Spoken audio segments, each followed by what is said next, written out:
Become a professional American Red Cross certified lifeguard today. You must be at least 15 years of age, be able to swim 500 yards nonstop, retrieve a 10-pound weight from the bottom of a pool, and pass a written test. Lifeguard training classes are signing up right now. For more information, call 664-3018. That's 664-3018.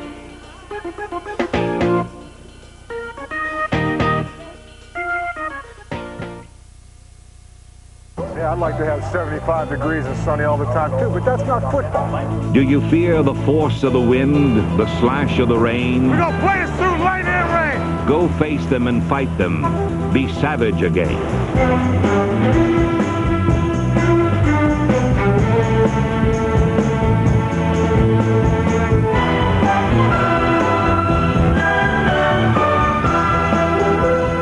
Football championship game is always filled with great expectations. It starts with the very hope that two of the best teams will meet in this game. That some of the Cleveland's finest football players will perform on center stage to the best of their ability, and when it's all done, that many of them will walk away with a memory. That was one great football game. This 2005 Bantamweight Championship game has all of those ingredients to be just that. The Bantamweight division is for young teenagers, 14 and 15 years old, with a weight limit of 170 pounds. 20 teams began their season of play on Saturday, September 3rd, with the goal of being here today. Welcome to James Ford Rhodes High School Field for the 2005 Bantamweight Championship game. Today's game will feature two teams that knows what it means to play in a championship, as the Glenville Titans in white will put their 21-game winning streak on the line against the George Monroe All-Stars in black and gold. Hi, I'm Tim Wells, and my partner again, Tim Isaac, in the house. Tim, welcome aboard. Welcome to everyone out there in the viewing audience. Tim, what a wonderful day for football. It is a gorgeous, absolutely gorgeous day.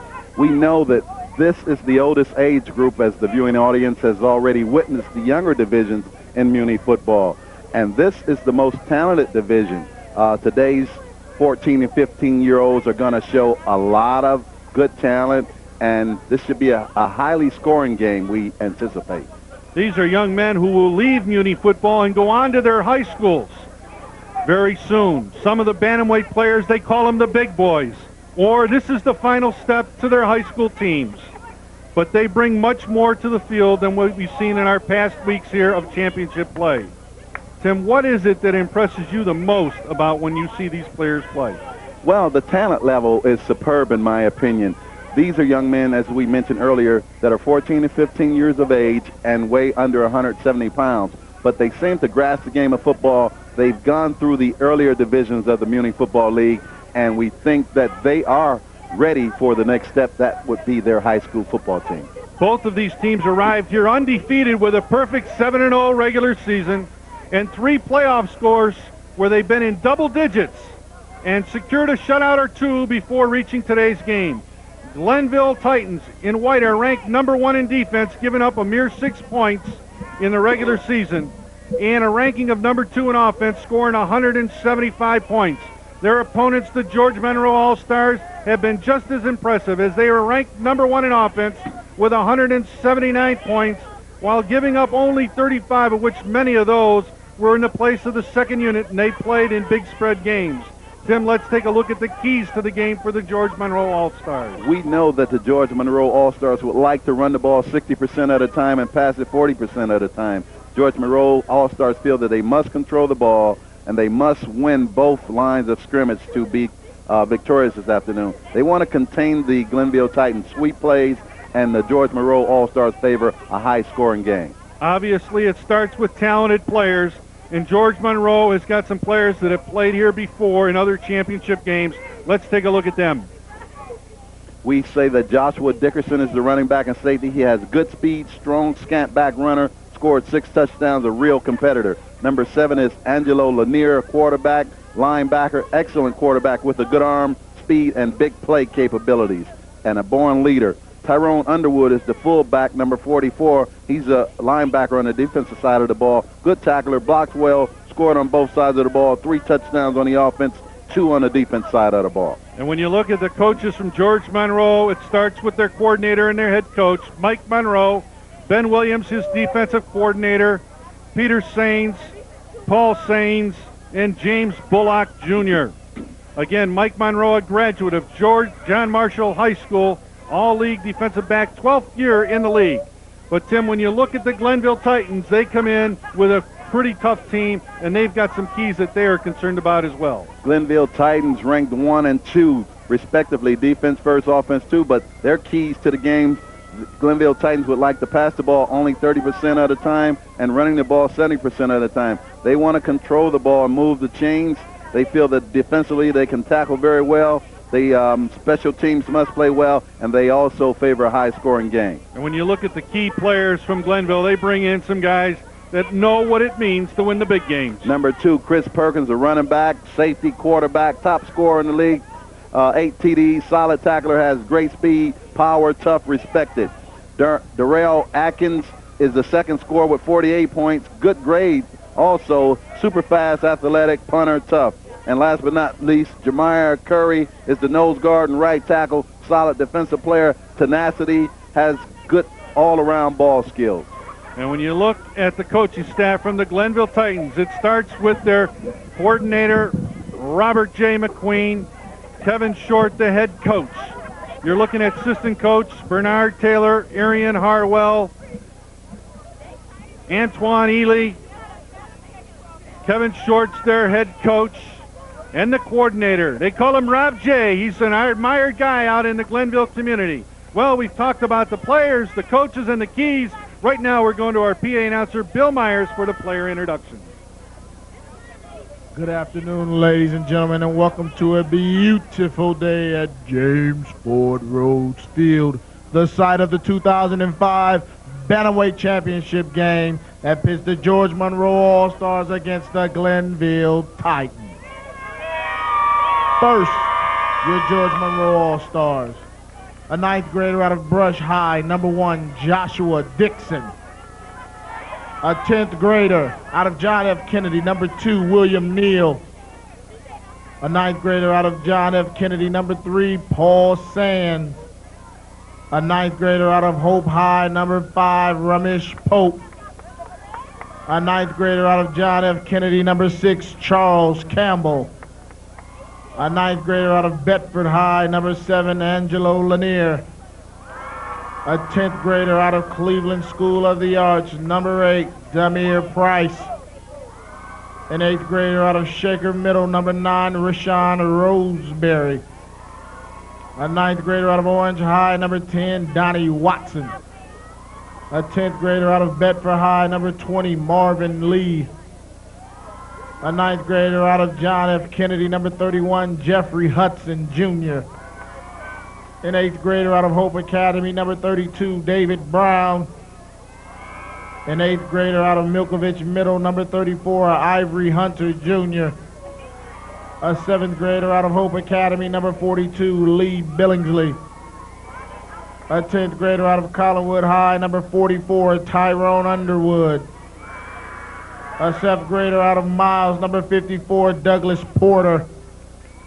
A 9th grader out of East High, number 56, Claude Garrett.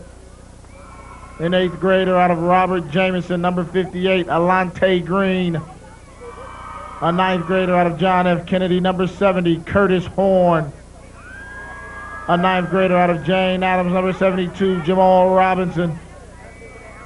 A 9th grader out of Lutheran East, number 81, Golden Morrow III. An 8th grader out of Haskett Middle, number 88, Gerard Berry. An 8th grader out of Gracemont, number 89, Daquan Bernard. A 9th grader out of John F. Kennedy, number 91, Tremaine Varner.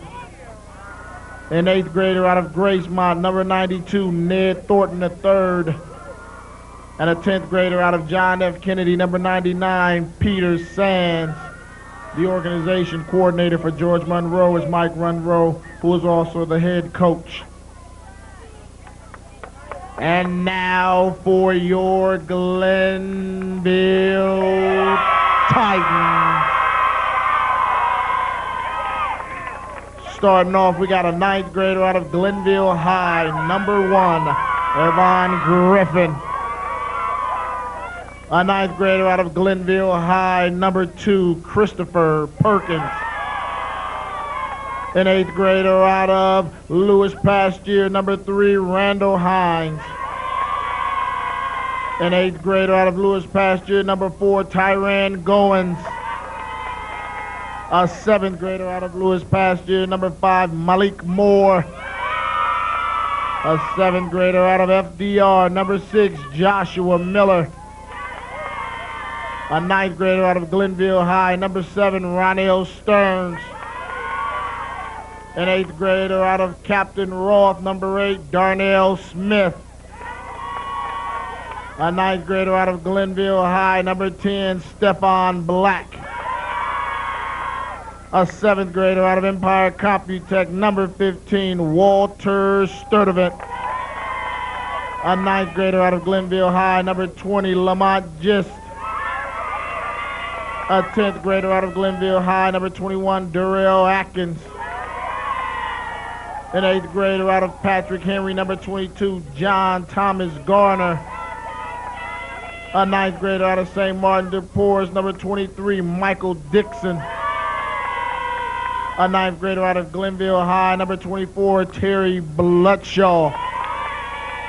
An 8th grader out of Margaret Spellacy, number 25, Devon Payton. An 8th grader out of Captain Arthur Ross, number 31, Deontay Orr. A 9th grader out of Glenville High, number 34, Kenneth Duncan. A 10th grader out of Collinwood High, number 37, Chris White Jr. An 8th grader out of Michael R. White, number 40, Cordell Carter. An 8th grader out of Collinwood High, number 47, Jeremiah Curry. An 8th grader out of Louis Pasteur, number 50, Marvell De Jesus. A 7th grader out of Margaret Spellacy, number 53, Herman Popus III. A 9th grader out of Glenville High, number 62, Omar Kirk.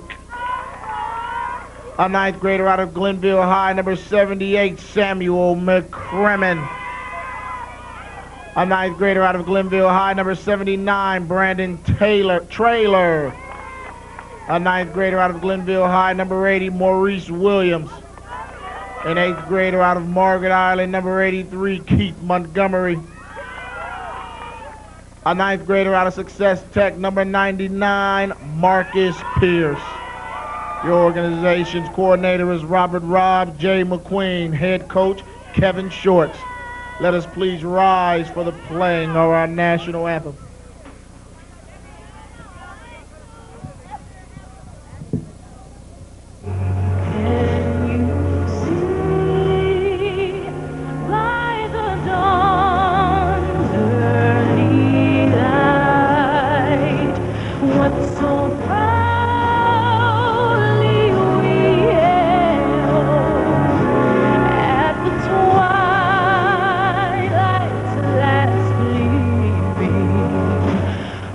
Broad stripes and bright stars through the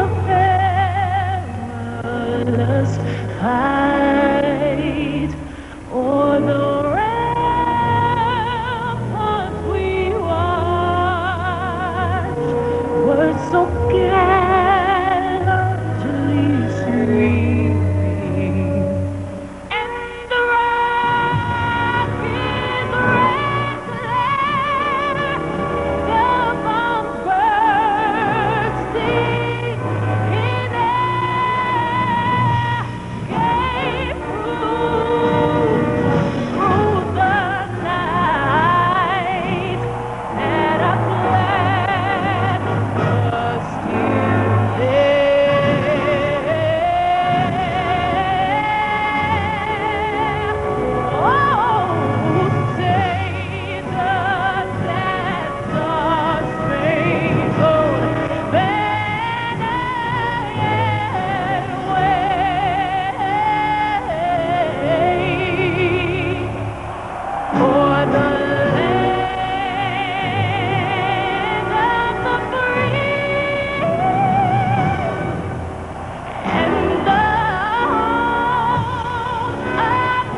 on their feet at Rhodes High School Field, where it's the final championship game of Cleveland Muny football in the Bantamweight division.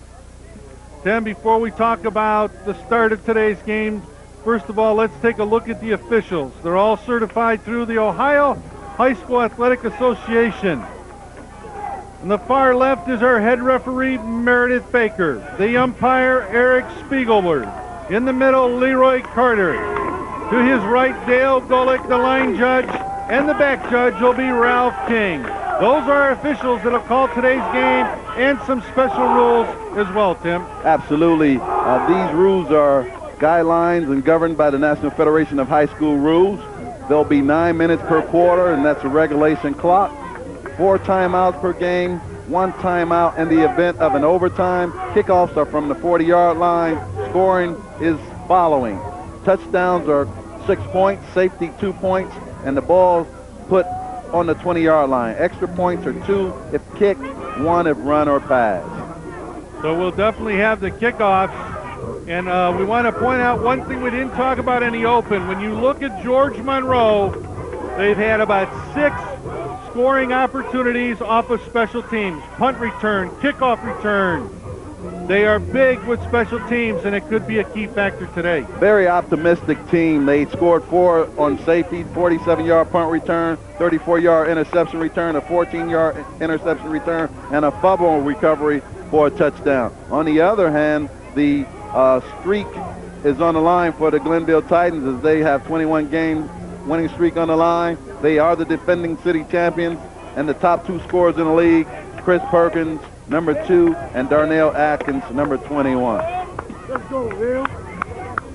And again, as you mentioned, Tim, you talk at these 2 teams, you hear the coaches, and they say it right up front. The George Monroe All-Stars and the Glenville Titans. We're taking a look at their offensive line for the Glenville Titans. And when you look at their offensive line, it starts with, they're giving us the defense here, trying to figure out which one they got up. We'll give that to you folks once they get back to us. But kicking off will be number 5 from George Monroe, Ramesh Pope. He's a good kicker, and let me tell you, he can boot it. 3 men deep for Glenville. We are underway. 9-minute quarters, Bantamweight Championship. Glenville, number 21, looks for the middle. Brought down by a host of the tacklers. But on the return was number 21, Darrell Atkins, who's their most valuable player. Atkins got a little daylight as the wall set up on the inside of the field in that return. It looked like it opened momentarily. Then you look at their starting offensive line, and we'll take a look at them right now. That's the defense, 99. We'll get back to you, folks. That was my mistake. We got a first down play. They're going to pick up a couple yards, making it 2nd down and 8. Now we'll take a look at the Glenville offensive line. At left tackle, on the left side, number 37, Chris White. 62 to right guard, Omar Kirk. The center, number 20, Lamont Giss. Number 99, Marcus Pierce. The right guard in the right tackle, 47, Jeremiah Curry. 2nd down, we'll call it 8. Glenville, hands off. They try to go right up into that defense of the George Monroe All-Stars, and they pick up maybe 2 yards. And when you look at the defensive line for the Glenville, or the George Monroe, it starts with 99, Peter Sains, William Neal, the defensive left tackle, Claude Garrett, the right defensive tackle, and the right defensive end, Ned Thornton. They also got 4 outstanding linebackers that fill those gaps. 3rd down, we'll call it 7. Just underway, first quarter.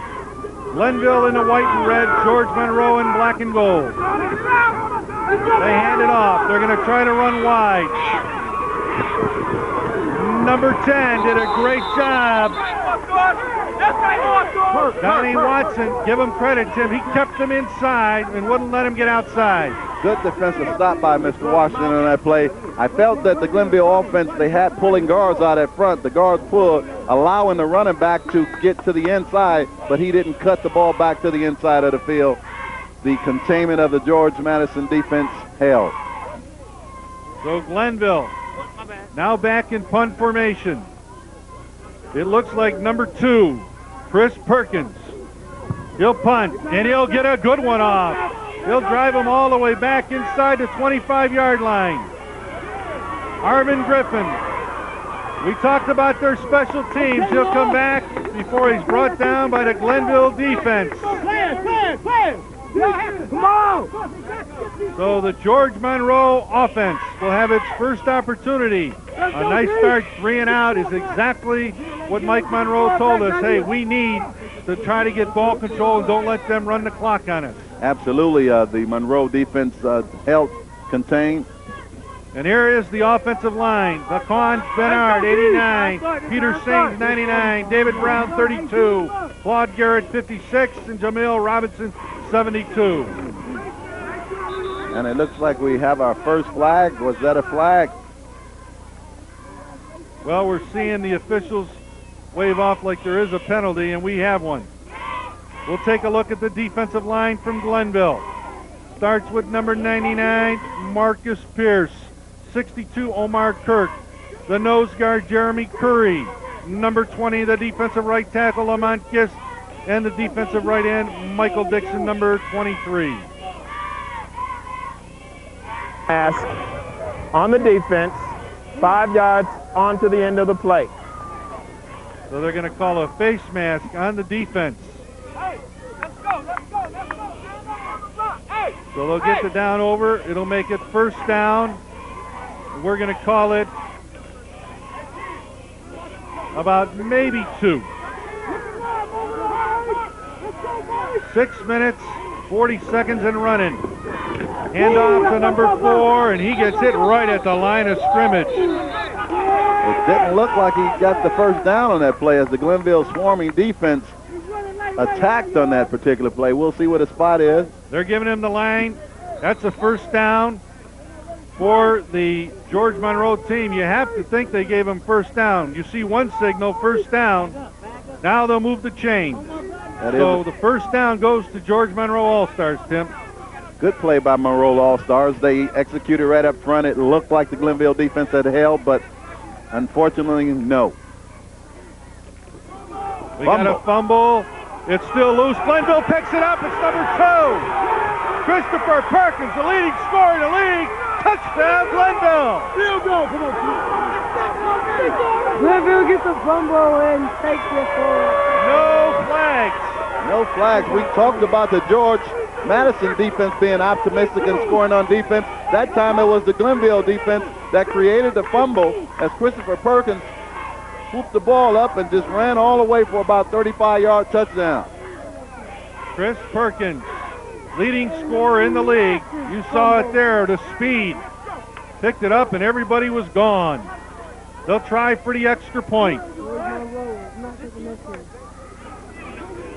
Lining up to kick the extra point is number 83.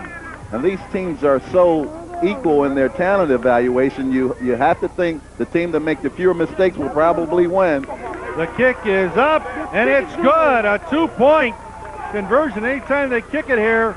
And Keith Montgomery came through with the extra point, and surprisingly, Glenville, the number 1 undefeated team, went against the number 1 defense. And what happens when you have a number 1 offense in the defense creates the turnover and a big score. Absolutely, and that time the big hit by the Glenville defense, and then the awareness of Christopher Perkins to pick the ball up and just take it all the way in for a touchdown. Good play for the defense of Glenville. So George Monroe, they've given up 35 during the season. They've even given up 13 in their last playoff. This won't affect them. A high-scoring offense. And both teams favored a high-scoring game, so we'll see whether the George Monroe offense can come back and redeem themselves for that little mistake there. So number 83, Keith Montgomery. He'll be kicking off. Back up, back up, back up. Back up on the short. Let's go, let's go, let's go. Kickoff, caught at the 25. He'll break to midfield, trying to get to the outside. Glenville won't have no part of it. He'll get to the outside before he's knocked out of bounds by number 7 from Glenville, Ronell Stern. And we do have a flag. What I'm most impressed about with this play is that the Glenville special teams held their lanes. They did not break. They contained their responsibility. That allowed the George Madison team not to get to the outside of the field.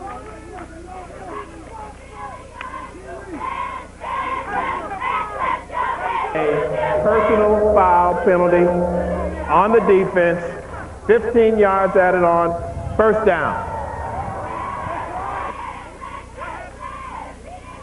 And again, Tim, we talk about he's out of bounds, they hit him, you're automatically going to pick up that penalty. Absolutely, and you have to be disciplined. Although you're excited, your adrenaline is flowing, you have to be disciplined enough not to make that hit on the outside of the field. It can cost you, as it's cost the Glenville team twice already. So midfield, George Monroe All-Stars. Their quarterback, Angelo Lanier. Hands off. The number 1, Joshua Dixon. They come right out of the eye, and he follows his fullback, Tyrone Underwood, for a pickup of about 3 yards. Straight out of the I formation with the lead blocker going up to open up the hole. Effective play. They did gain about 3 to 4 yards on that play. Second down, we'll call it 7. 5.5 minutes to go, first quarter. The Glenville Titans in red lead 8-0.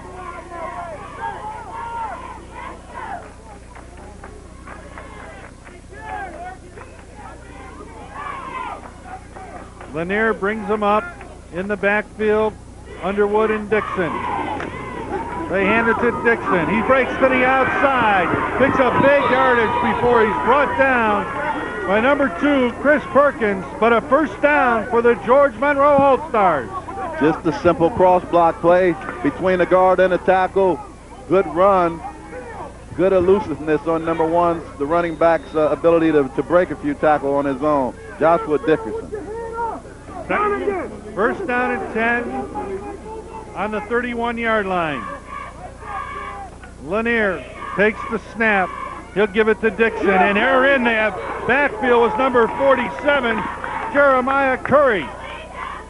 He shot through that gap, Tim. Nobody touched him. Uncontested, straight through the gap. No one touched him, allowing him to make the big play. Someone apparently missed the blocking assignment because he came through untouched. So one of the first plays for a loss. You're looking at Marcus Pierce. So second down, we'll call it 13. They need to get to the 21-yard line. Lanier looking to throw. He's open. Up in the air and incomplete. Oh, they said he caught it. An interception. 21, brought down from behind.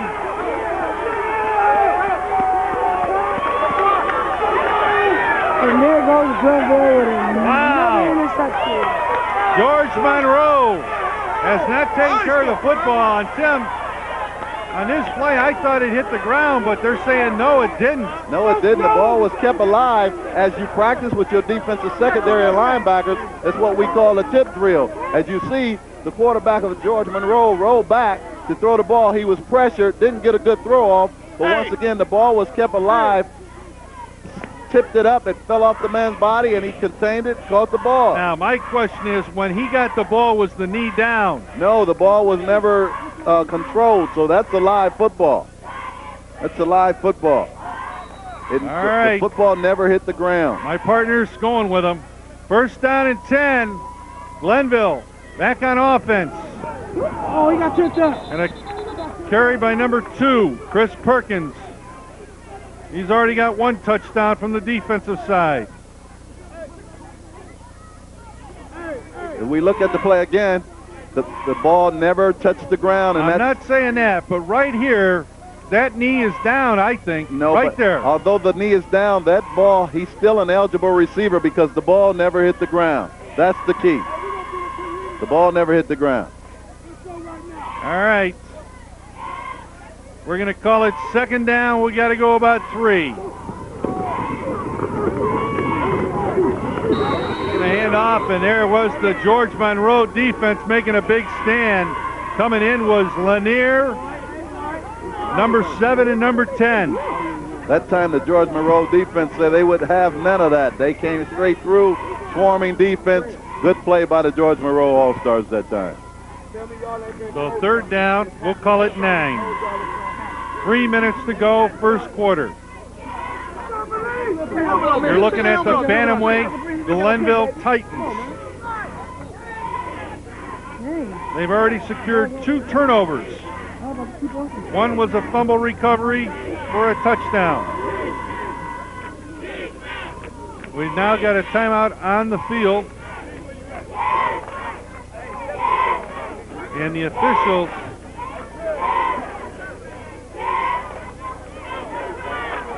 we mentioned in the telecast earlier that the George Monroe All-Star was the optimistic team that wanted to create the turnovers, and it's the Glenville team having the turnovers early on in this contest.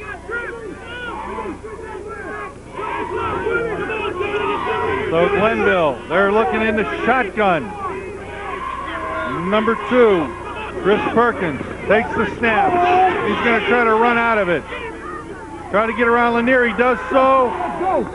And it looks like a big gain. This will be a close spot. Does he have the first down? It looks like he got the first down as we saw the yard markers drop to prevent injury on the side. It looked like they gave him the spot for the first down. 21-game winning streak. Being challenged in the championship game by a team that had 21 wins themselves. So they know what it's about. They did give him the first down on that.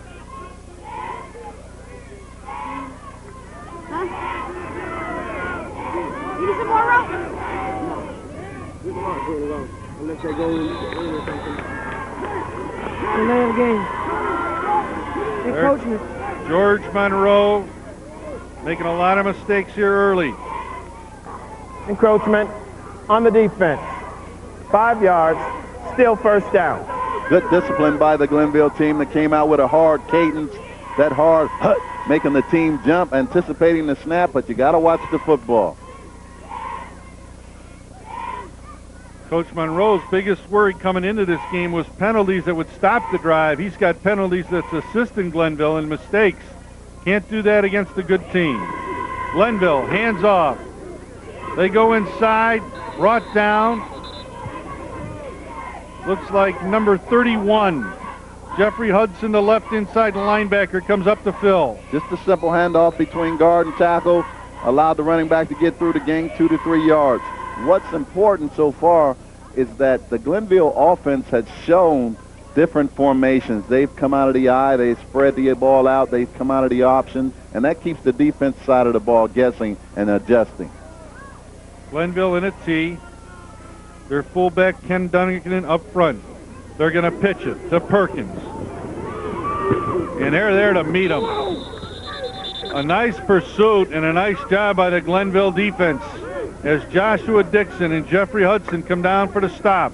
The George Madison defense swarmed over the ball that time. They would not allow the pursuit and the blockers to get in front for the Glenville offense. So, George Monroe. Their team has been back against the wall here. Third down. They'll need 5. You know they're in 2-down territory. Their quarterback, Sturdivant, Walter Sturdivant, hands off, fakes it. Gonna throw deep. He's open. Is he gonna be there? Overthrown. A great call on the play action, Tim. Slightly overthrown, but wide open. Sturdivant had a wide open Ronell. Good play action fake as he rolled out to the right side of the football. Had a wide open Ronell Stearns open, and I know he wished he could have that one back to throw it again. So 4th down, they'll need 5 to keep it alive. 1:29, first quarter. Have an injured player. It doesn't seem to be too bad. He's walking off the field with one of the coaches, number 15. That's the quarterback, Walter Sturdivant.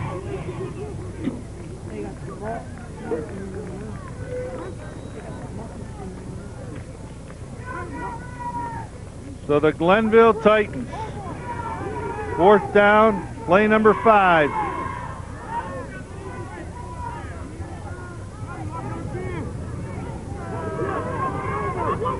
They got a man in motion. They're going to pitch back. And there's George Monroe, and he broke it up. Go right here, Jim. Give a credit to the defense. This time it was number 99, Peter Sains. We have a new quarterback in there as Sturdivant went out, and you saw that play just developed a little too slow to be effective. So good defense by the George Monroe All-Stars on that play. And 42, Lee Billingsley came in and make a big stop. So the George Monroe defense holds. Almost a little bit surprised they didn't try a kick, put some points on the board, Tim. I agree with you, partner. I started to mention that, but you know, the field goal kicker had a pretty strong leg. You try to put points on the board whenever you have an opportunity to do so. So from the 15-yard line, George Monroe offense will go back to work. They hand off. They're going to go up off of the left tackle. And bringing him down was number 20, Lamont Gist. And what a fortunate play again for the George Monroe All-Stars is the quarterback lost the ball on the fumble, but the running back was fortunate and able enough to pick the ball back up and make a few yards in gaining. Again, Joshua Dixon, one of the top scorers in the league, picks up a good 5 yards. We'll call it 2nd down and 5.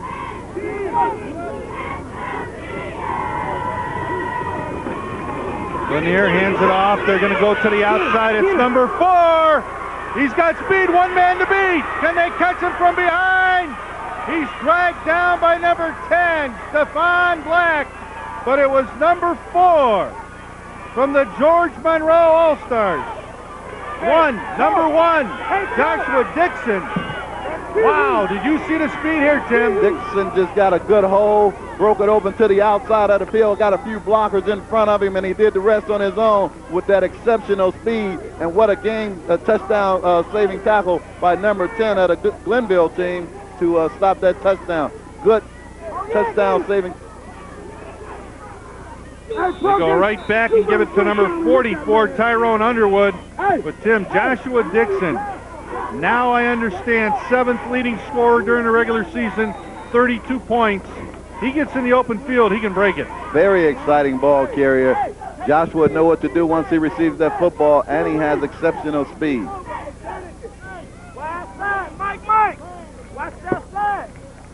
So they're going to let the clock run down, and that's the end of the first quarter of the Bantamweight Championship game, where the Glenville Titans, with a 21-game winning streak on the line, lead 8-0 Glenville over George Monroe. And Tim, we thought this was going to have everything that it could possibly be.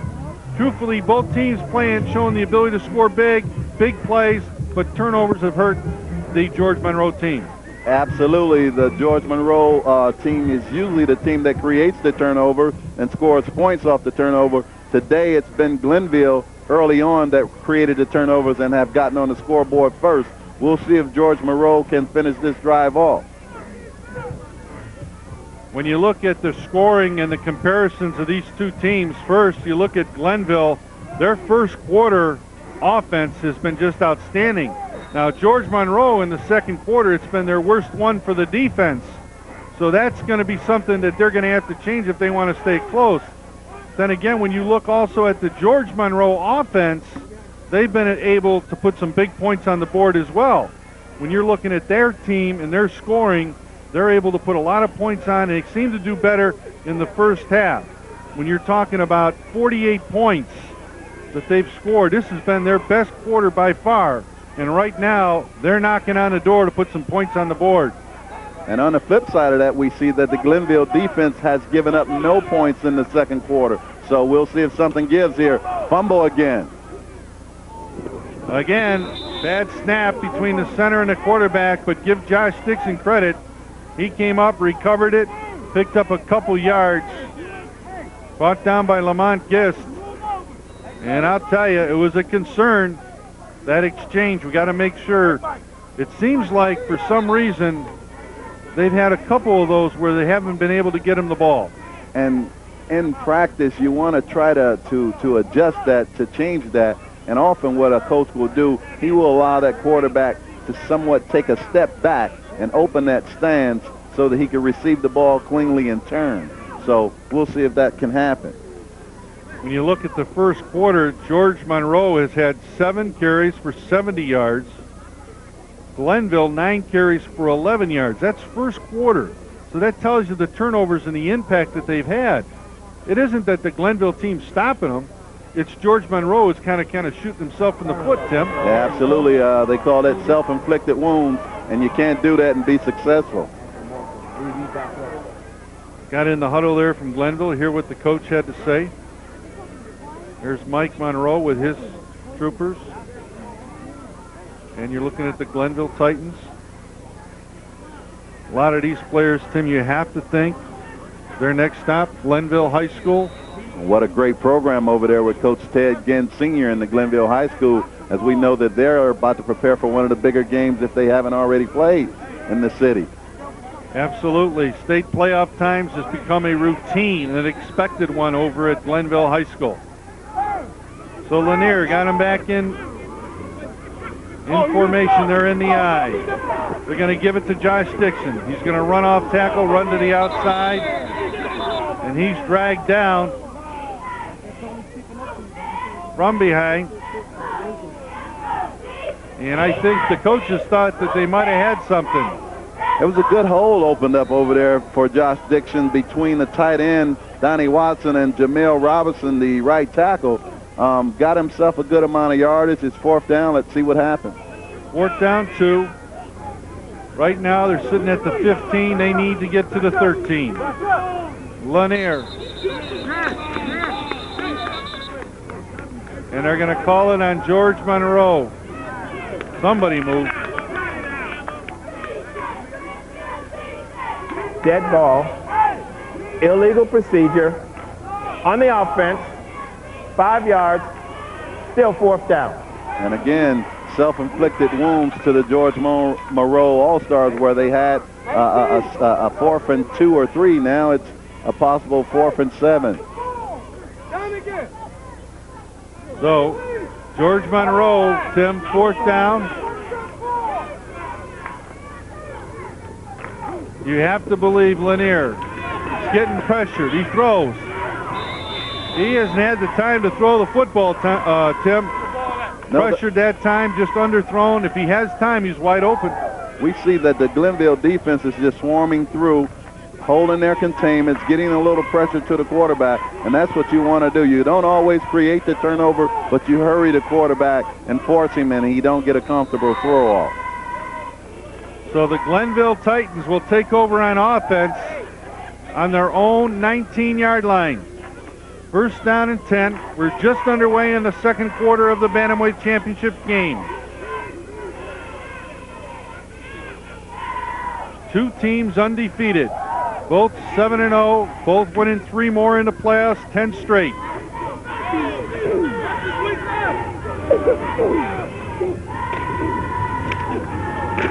Gonna hand off to number 2. And he picks up some big yardage. And again, number 2 from from Glenville, Christopher Perkins, gets brought down by Ramesh Pope. Good blocking up front by the Glenville Titans as they opened up a huge hole between the right tackle, Jeremiah Carey, and the tight end, Maurice Williams. Did an excellent job up front in opening that hole. 1st down, 10. Glenville now starting to gain a little confidence. Move the football. Control the game. Both coaches trying to do it. Glenville, the cutback. He tried to cut back and the foot gave out on him. Yeah, he slipped there and looked like a cutback was a good idea, but as you mentioned, the footing gave out on him. The play was designed to go to the left side of the ball. The running back, Atkins, saw there was nothing there. He tried to cut it back and slipped down. Good effort, good defense by Monroe that time. Second down, 10. Call it from the 35-yard line. And he gets to the outside. This time he's got room. One man to beat, and he's knocked out of bounds by number 1, Josh Dixon.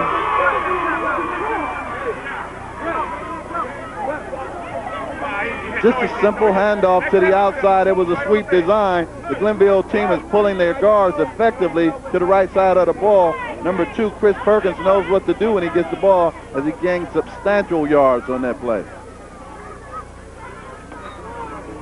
Tim, everything legit. He's inside that line. He hit him. That's fine. Those other penalties that they talked about, the previous one where the guy was already out of bounds and then he hit him. Absolutely, and you don't want to hit anyone when they're out of bounds, so you try to keep it clean. First down and 10. They're going to run to the outside. Atkins trying to get around, and Josh Dixon comes up with a big stop after a gain of about 7 yards. Brought down by Josh Dixon. Daryl Atkins showing the speed to get outside. We see the Glenville offensive running backs have excellent speed as they've taken the last 2 plays to the outside of the field. The containment of the George Monroe All-Stars hasn't been the best on those 2 plays, so we'll see if they can step it up and keep those defensive ends and linebackers inside a little bit. Here they go, right up the middle. Atkins one more time, and whoa, he put his head down and ran right through number 8, Demir Price. That time, Atkins initiating the punishment himself as the defender came up to try to stop the tackle. Good handoff, play between guard and tackle. Atkins initiated the contact on that. And that's what a coach will teach you, to be first. Lower your body when you're about to get hit. So a first down for the Glenville Titans as they continue to control the line of scrimmage and able to put a ball control offense together. Sturdivant, hands off. Who else? Number 2. Goes back to the leading scorer in the league, Chris Perkins. Junior, And I know you heard the Glenville Titans, again, the offensive line opening up good holes so the running backs can get through. Again, the running back initiating the contact instead of avoiding the tackler. They're trying to lay the hammer down. So the Glenville Titans showing some of that toughness. They're in sync. They're rolling right now. The offense is very fine-tuned right now. They're in the eye. They're going to give it to Atkins. There you go. He'll disarm one guy. He knocks him out of bounds. David Brown, number 32, on the tackle. Again, Glenville with a simple block. The blocks wasn't excellent on that particular play. Number 21, Atkins, had to try to find some yards on his own, and he did get a few yards after avoiding a few tacklers. Second down, we'll call it 7. They've come all the way from the 19-yard line down to the 25. And he runs right into number 56, Claude Garrett, as Kenneth Duncan, the fullback, only picks up a couple. It'll make it third down. We'll call it 5. These are 2 tough teams. They were ranked in both offense and defense in the top 4. Glenville being 1 and 2 and George Madison 1 and 4. I mean, you can't say anymore. Something's got to give. Third down and 5. 4 minutes to go. And the George Monroe defense just did it again. And instead of the George Monroe defense watching the ball, on the defense, 5 yards. It seems as though they're listening to the cadence of the quarterback. And a good quarterback and a good coach will tell the quarterback to give me a hard count. Hut, hut. And they'll jump. And right now, they may call in for a measurement. It is that close.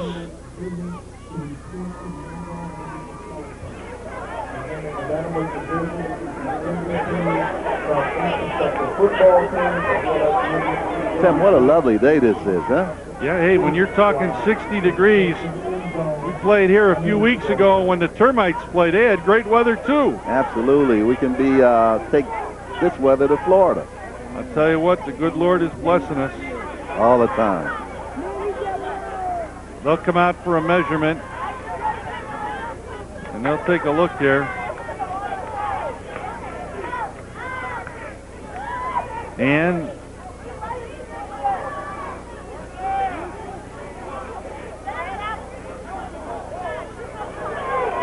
they're going to look at it and they're going to say inches. Inches. You knew that was coming. Absolutely. You call this play, Tim. You have 2 downs to gain inches. Do you go for a home run or this place, or do you just grind it out? I'm grinding it out. Hey, I realize, yeah, I could hit one, and it may work. But also, why take that chance? My offense is moving. I'm eating up the clock, and I'm keeping the #1 offense off the field. Well, I different with you on that one. I'm riverboat gambling on this. Give me a play action fake, a little drop off to the outside of the field. Something safe just to get the first down. It might gain more. So 4th down, inches. They're going to give it to #2. He's going to get way more than just a few inches. We're going to give him a gain of about 4 yards and another first down before he was brought down by Ramesh Pope and Tyrone Underwood. It was #2, Chris Perkins. Again, the Glenville Titans offensive line dominating at the line of scrimmage, opening up huge holes where maybe you and I could run through those holes. Got a flag on the play. Foul. Unsportsmanlike conduct on the black team. Half the distance to the goal. Sounds like a little frustration to me, Tim. Yeah, absolutely. The Glenville Titans has just dominated on this possession, just blowing the George Monroe All-Stars off the line of scrimmage, doing whatever they want to do, and the adjustments hasn't been made yet. So the team's getting a little frustrated. 1st and goal. Perkins. And he's met right at the line of scrimmage. Brought down by #7. Angelo Lanier. Yeah, good defense by Lanier that time. As Atkins didn't have anywhere to go, Monroe stepping up to the plate, holding inside that red zone. Key play right here. Key play coming up. 3.5 minutes to go.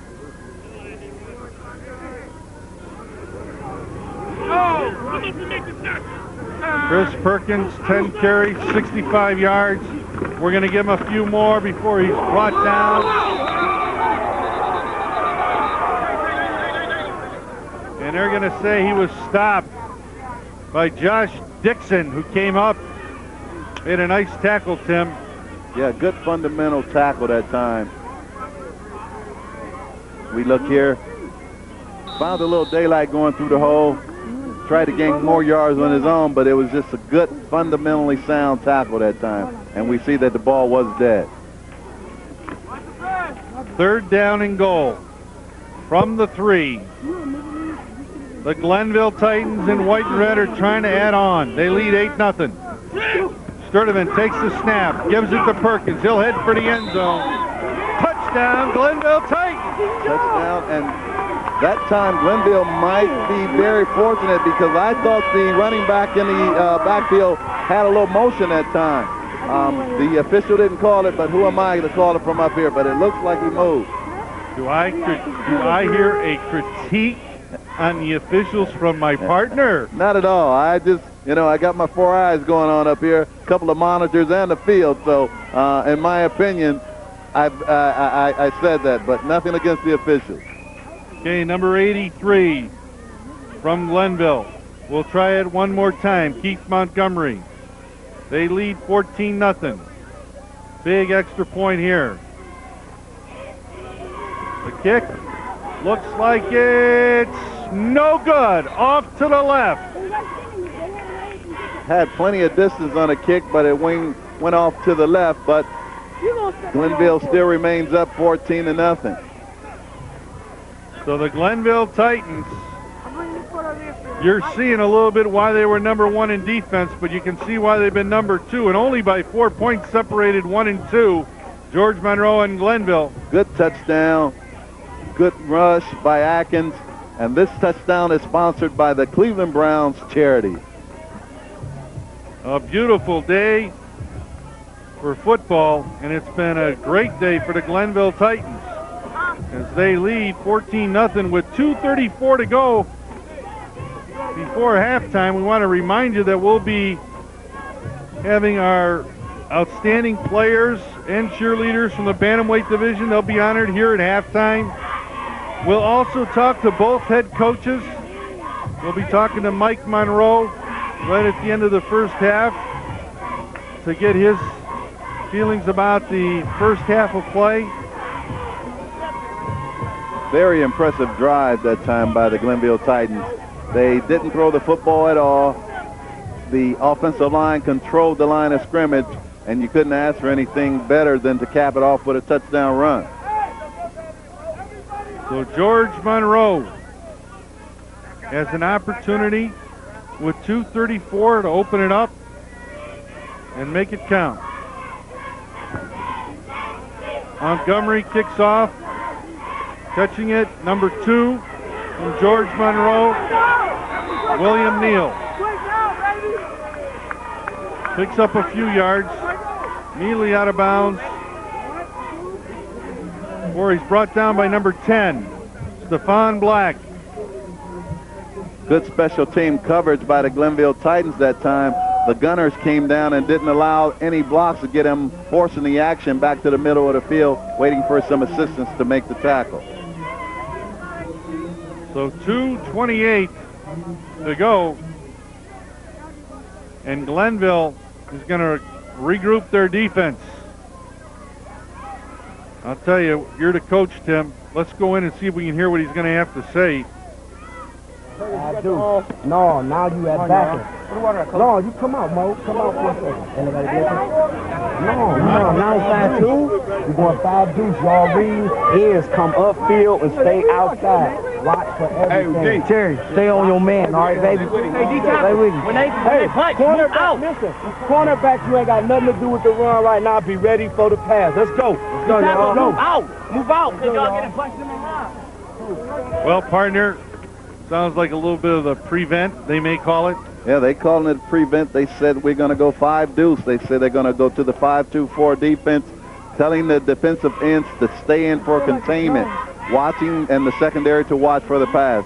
The Glenville Titans feel that with the Monroe All-Stars being down 14 points with 2:28 left in this half, that they almost have to throw the football. So let's see what happens.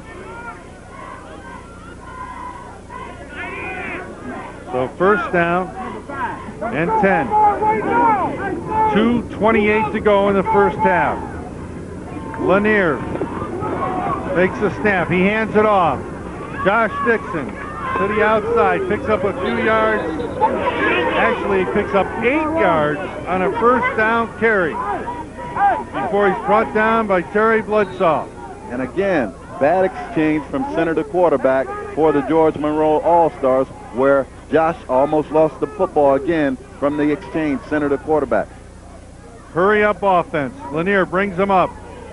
Hands off, and it's right in the backfield. Jeremiah Curry bringing down Josh Dixon. He didn't even have the ball before he got there. Oh, Curry shot out of there like a cannon out of a ball out of a cannon.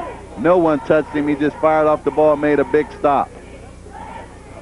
Third down. We'll call it 5.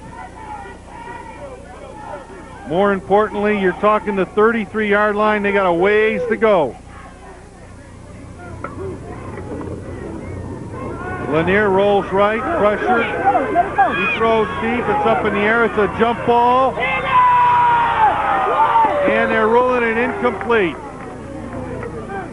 And what a break for the Monroe All-Stars that time, as ball was almost intercepted. Plenty of pressure coming in that time on Josh, as he didn't set his feet and he just sort of threw it up there for anybody, and it was almost a misfortune for the George Monroe All-Stars. As we see on the end of the play, the Glenville defense had it, just couldn't pull it in.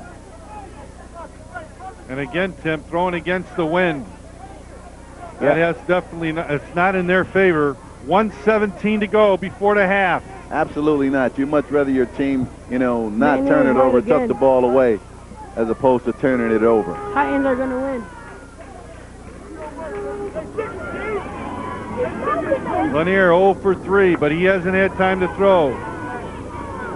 They're now looking to run right out of punt formation. They're going to pick up the first down. That's number 44, Tyrone Underwood. Good call by the George Monroe All-Stars that time as they showed that they were going to punt. The punter just got the ball and took off on his own, gaining enough yards for the first down. Good call. Good call. So first down, George Monroe. The fake punt keeps it alive, gives them 4 more downs. There you go, Mike, Mike. There you go, Mike, Mike. There you go, Mike, Mike. There you go, Mike, Mike. Number 23 smelled it right from the beginning. Oh, what an excellent play by the right defensive end, Michael Dickerson. Mike fought off a blocker. As we look here, he fought off a blocker and just stayed inside, not allowing the running back to cut the ball up the field. Good defense by the Glenville Titans. Good tackle by defensive end, Michael Dickerson. Second down 10, 43 seconds to go. It looks like home run time. George Monroe looking to run. Lanier to the outside, breaks 1 tackle. Or looks like a whole host of the Glenville team comes down. But more importantly, it's another first down for the George Monroe, and we've got a flag thrown. And will Lanier just take the ball to the outside of the field, gaining substantial yards. Good heads-up play. Had the wherewithal to get out of bounds and stop the clock. So we don't know what the flag is for, but we'll wait and see. Unsportsmanlike on the offense. Dead ball. Unsportsmanlike on the defense. Penalties nullify. First down. So they call it both ways. Yeah, and the guys are getting a little excited right here. The Glenville team wanting to stop Monroe from scoring, Monroe wanting to score, and a little frustration on both sides. 20 seconds and running. Lanier looks from the pocket. Going to try to throw to the corner. Out of bounds. Stops the clock with 9 seconds to go. Lanier trying to go for the big gang on that play. Got a little blocking as he had to roll to his left on that play. Had 1 receiver, but he wasn't open as they had double coverage on the wide receiver Pope that time. With 9 seconds to go, Tim, down in distance really doesn't mean anything right now, other than we know they got more than 1 down. If they can get a quick hitter and a timeout, they might have another shot. But you have to think they're going to think deep, and let's see if we can beat them to the end zone. Absolutely, as the Titans have 2 deep, 4 linebackers. Little dump off.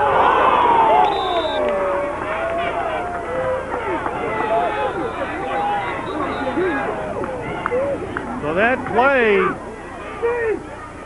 shows how it's been for the George Monroe All-Stars. Lanier's going to throw it across to number 5, Pope.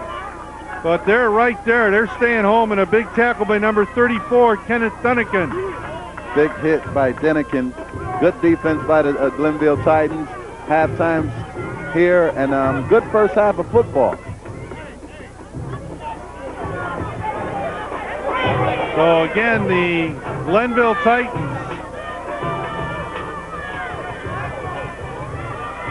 lead 14-0 here in the first half. And we're going to try to get the coach from the George Monroe All-Stars come over where we can talk to him.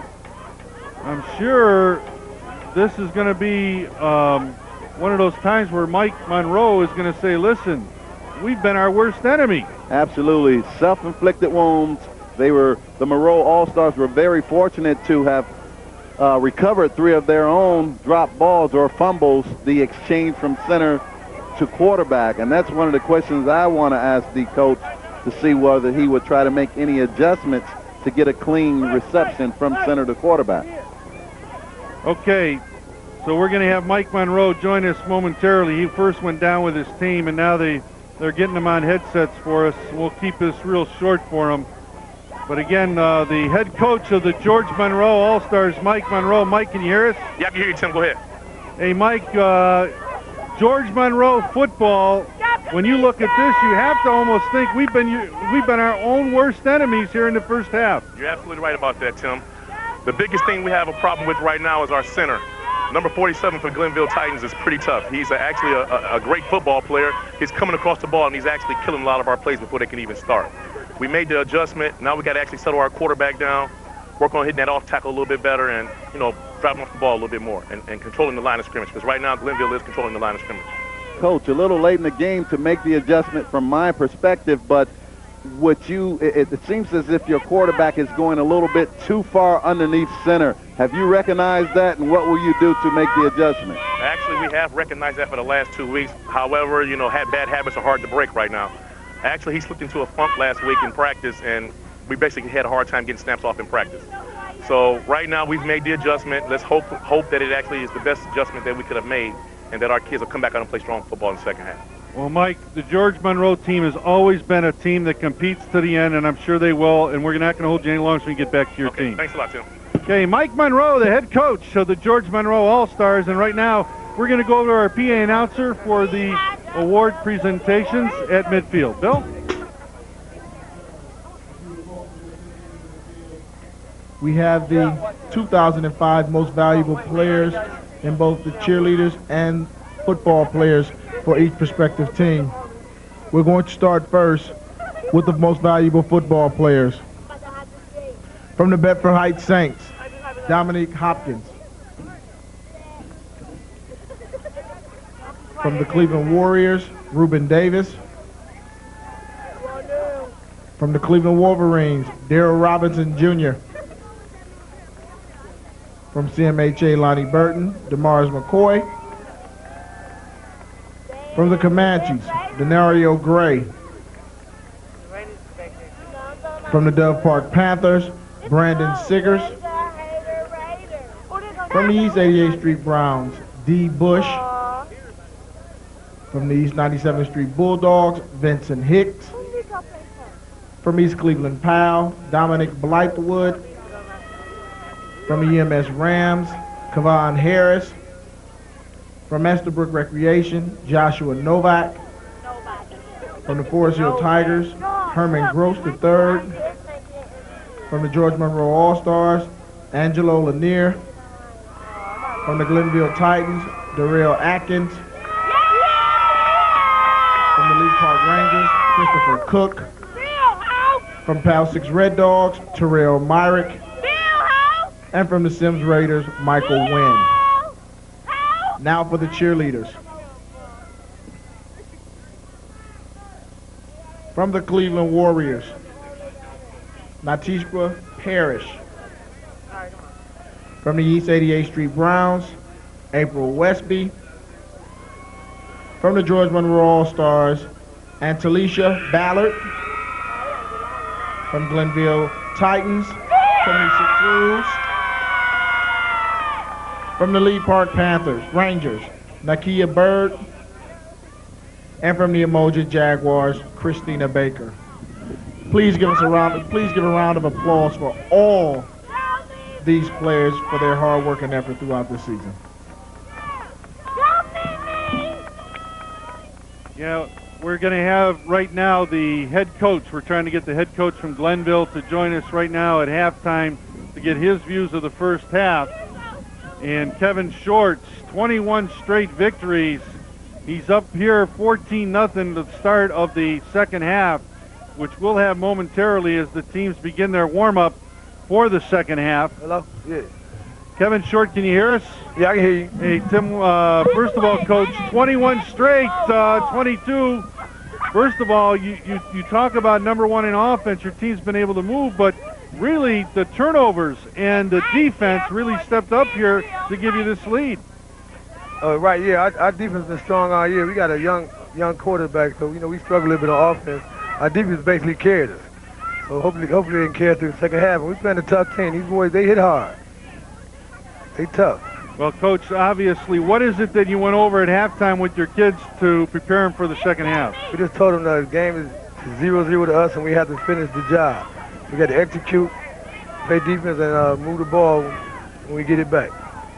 Coach Short, you had a lot of success running the football with Darrell Atkins and Chris Perkins running. Do you continue to come back with that same style of football in the second half? Oh, yeah, if it ain't broke, don't fix it. I got a young quarterback. He only 12. I can't really trust him yet.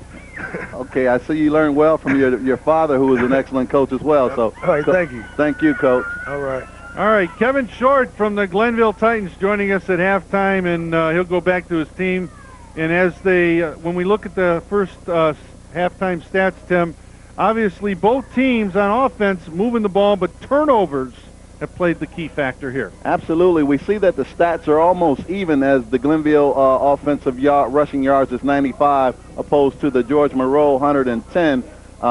And the turnovers, as you said, has been the deciding factor, as Glenville was able to take advantage of that first turnover and also convert the extra point. And then the Glenville dominancy, and I use that word dominancy on the offensive line in the second quarter, marching the football and controlling the line of scrimmage. So the Glenville team is fortunate to be up 14-0. We know that this George Monroe All-Star team is a very classy act, and that they'll come back and make the adjustments and make this into a game. Well, folks, stay with us. We're going to right now go to an interview that I had with Bruce Murphy earlier in the week, as Key Bank is one of our sponsors.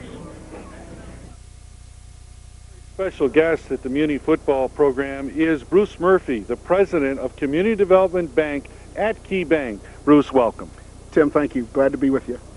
Obviously, Key Bank really stepped forward this year with a big donation to the Muny football program, basically assisting us with the operations, helping with insurance, etc. But something had to trigger that excitement about getting involved in Muny football. Tell us a little bit about that. You know, Tim, it's really about the kids. Anytime we can provide the kind of tools for kids to learn how to compete, provide the kind of support that enables kids to build a sense of teamwork, this is an easy decision. So we think it's great that the kids can get out on a field and learn how to be part of a team and build the kind of skills and character that will serve them well throughout the rest of their lives. You know, obviously you've seen the role yourself personally in athletics with the education. Tell us the process and part of your career, how this all happened. Well, I myself, Tim, did start in a Muny League type of situation and progressed to ultimately play at the University of Pittsburgh. And that was a great foundation for me to compete today in the business world. Many of you may know that my son Brandon Murphy is the starting tailback at Miami of Ohio, and together we really enjoyed being able to watch him grow, build the kind of character, build the kind of skills that we think will also serve him well as we go forward. You know, playing football has really become a family affair. You mentioned about Brandon, and when I hear rumors of Brandon, I hear speed, good hands, a lot of excitement down there at Miami. You got to feel awful proud. Well, you know, he's really done a great job, both in the classroom and on the football field. You know, he's nearing 1,000 yards after the 7th game of the season. He's right now carrying over a 3.0 GPA in the classroom. Again, these were all values that he learned early on, you know, starting with the Muny League situation, South Hills, where he played and got his start. But this is why we believe this is important. You can build a strong foundation upon which to build your future, and we think it's important to do that. Obviously, family plays a big role. You watched your son come through that whole process. A lot of sacrifice, a lot of support. But if you were giving advice to some of the moms and dads at home that have their children just getting involved in that kind of situation, what would it be? You know, my advice is to be involved, to be there. It's important that they see you on the sideline, both at practice and see you at the games. But also, it's important for them to see you at the school, to see you in the classroom. They know then that you care about the development of the total student athlete. And so that's the advice I would give. Be there both in the classroom and on the field. You know, Key Bank's commitment, you mentioned it earlier about it's really about the children. but really you've given them the opportunity to enrich their dreams, to go out there and go for those goals. Isn't that really what this is all about? You know, when I think about success in life, it is about establishing goals. It is about establishing and setting a standard for yourself. And this is an opportunity for kids to begin to understand how you do that. And so for us, if we can give a child an opportunity to set a goal, to get rewarded for achieving that goal, and also to recognize that they are somebody important by participating on a team, we think that that's an invaluable investment. Well, as you can hear from Bruce Murphy, it really is about the children. And the Cleveland Muny Football League, on behalf of them and its 84 teams and the many cheerleading teams as well, we want to thank Key Bank for their donation and their support of the Cleveland Muny football program. It's a pleasure, Tim, and thank you. Okay, we'll go back to more Muny League action. Welcome back to James Ford Rhodes High School. Tim Wells with Tim Isaac in the house. It's the Glenville Titans out in front, 14-0 over the George Monroe All-Stars. And Tim, we've talked to both head coaches, and you can see the respect between the two organizations. Absolutely. Both organizations are classy organizations. The coaching staffs respect each other's and their teams and their preparation. So this is the second half. Glenville is fortunate to be up 14-0, but we'll see what the George Monroe All-Stars does coming out. And again, the George Monroe team will be receiving, which is a plus factor with them, but we've seen George Monroe move the football. As we talked about halftime stats, both teams have been moving the ball. It's been the mistakes. And you heard, you know, the exchange between the quarterback and the center is really a challenge that George Monroe has to face. Absolutely, and the team that makes the fewer mistakes in the game of football or any other competitive sport is generally the team that wins. George Monroe coach felt that they could go in, make some minor adjustment, and come out and compete in this second half. So Keith Montgomery will tee it up as we begin the second half of bantamweight action from Rhodes Field for the 2005 championship game between the Glenville Titans and the George Monroe All-Stars. Relatively short kick, picked up by number 2 from George Monroe. He's going to break to the outside, pick up some big yardage before he's finally brought down about on the 40-yard line, and a nice run by William Neal.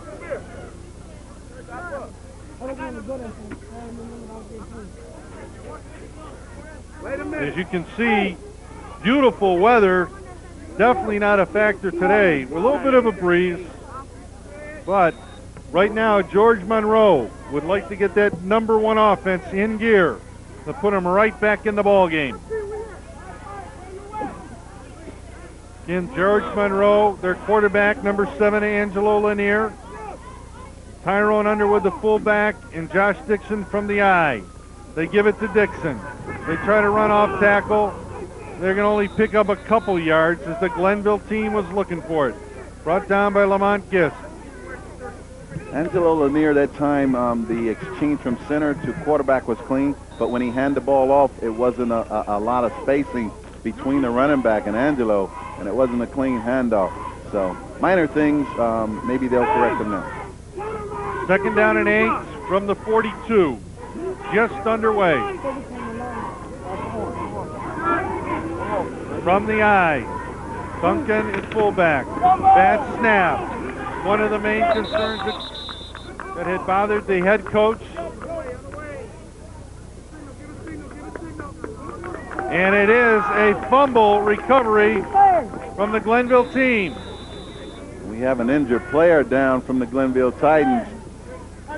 We don't know who that is, but it looks like it could be number 20. Lamont Gist is the guy that's down right now on the field. We're not sure if that's Gist, but it looked like it was Gist who went down, and Gist has been playing outstanding football. We do see some movement, which is a good sign. Absolutely. Safety is first and foremost with us, and we don't want anyone to receive injury. We just hope that he's okay and able to walk off under his own will.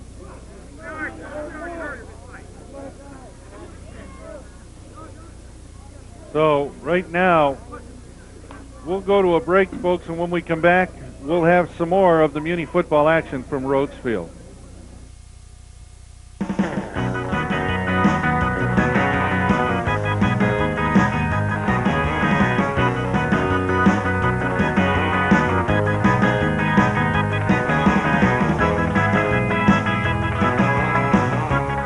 Hi, this is Chris Luciani, manager of the Cleveland Bureau of Cultural Arts, standing looking at this beautiful mural that was actually painted by young people and professional artists. I'm here to tell you about a new program we're starting called Mural My Neighborhood, where young people who have this skill in art are going to be doing the exact same thing. We're going to team them with professional artists, and they're going to go out and paint new murals in the city of Cleveland. The best part about this program is those who get accepted into the program are going to actually be paid a small stipend for completing the course. Imagine that, earning some money, while at the same time learning all aspects of mural painting. If you'd like to become part of this new and exciting program, please do call us at 664-2562 because we'd love to talk to you and set up an interview. Again, that number is 664-2562. Remember, if you like to draw, you like to sketch, do cartooning and painting, we would really enjoy talking to you.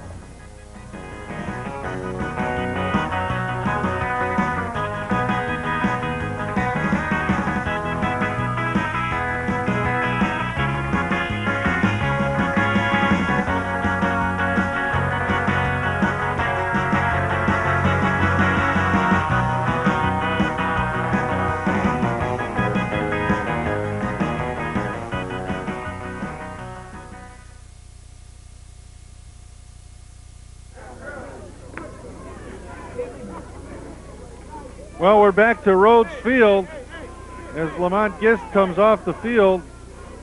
Seems to be okay. And right now, the Glenville Titans have their third turnover, as it was a bad exchange between the center and the quarterback, and George Monroe turns it over. Handoff. They're going to give it to William Neal. He'll break to the outside before the George Monroe team brings him down.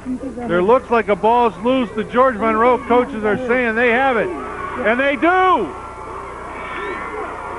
That time the George Monroe defense swarms and continue to fight through as number 2, Chris Perkins, fought for additional yards. And you can't fault Chris for trying to continue to fight and gain yards. As he tries to switch the ball over to the other arm to protect it, that's when a defender came through and forced the fumble. So first down and 10, George Monroe gets it right back, and they'll start on their own 35-yard line. So back-to-back turnovers. First Monroe, then Glenville.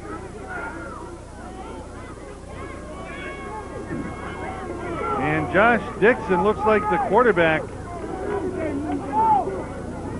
Again, another bad snap, and this time it looks like Glenville got it right back again. Again, the exchange from center to quarterback has been horrendous today. We say this time the quarterback didn't receive the ball cleanly. You have to allow that football to hit that hand, and you lock down on it before you pull away from the center. They've tried changing the quarterback, and now it seems like the one concern that Mike Monroe mentioned to us at halftime is becoming bigger and bigger as the game goes on. That has to be a major concern. Sturdivant, hands off, gives it to Akins. He'll pick up maybe 2 yards. We'll call it second down and 8. Good tackle by Tyrone Underwood, number 44, came through, held his ground and made a shoestring-style tackle that time. 7 minutes to go in the third quarter.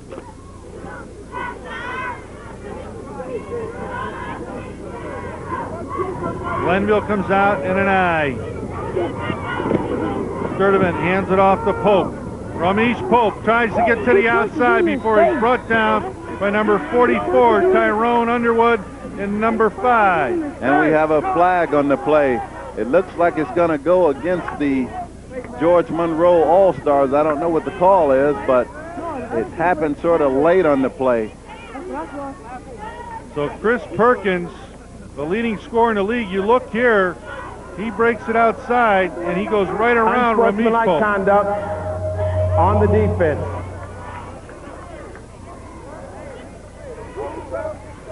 And they're calling Half the distance to the goal. And they're calling unsportsmanlike. And at this point in the game, Monroe All-Stars, they must hold their composure to have any hopes in getting the ball back, with any hopes of fighting back. You don't want to create any more... Correction, not half the distance to the goal, 15 yards. You don't want to create any more self-inflicted wounds, and we keep using that terminology, but that's pretty much what is happening. You hold, and then you do something not so advised to create more harm to your team. First down and 10. They're at their 17. Akins right up the middle and brought down by number 44, Tyrone Underwood. Underwood on the tackle again. Underwood is having himself a good game, but the Glenville offensive line continues to open up those holes and dominate on the line of scrimmage. Tim, you watch this more and more, and you can see why they are one of the top scoring teams. You've got two backs, and Darrell Akins, and number 2, Chris Perkins, is another player is down on the field. This time it's from George Monroe. This is a hard-hitting contest. Again, we hope that no one is seriously or severely hurt. But you mentioned Akins and Perkins, the 1-2 punch of the Glenville Titans offensive backfield. Similar running styles. Both of them are extremely fast and run the ball hard. So the George Monroe defender is up and under his own will.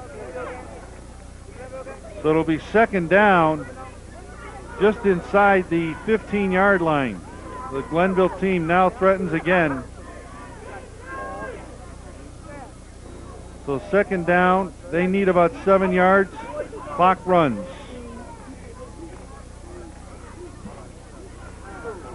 Shadows now becoming part of our game here today. As you look at George Monroe, 5 penalties for 35 yards, 2 fumbles and an interception. Glenville, you can count it, 1 fumble, couple penalties. They have not been their worst enemy. Absolutely. The Glenville team is playing very disciplined, sound football at this point, controlling the football, controlling the line of scrimmage, opening up holes. As we look at number 34, Kenneth Dunican, running the football that time, the fullback. Tyrone Underwood on the tackle. Third down, we'll call it maybe 3. They're now inside the 10-yard line at the 9. Got him! Got him! And they're calling the defense.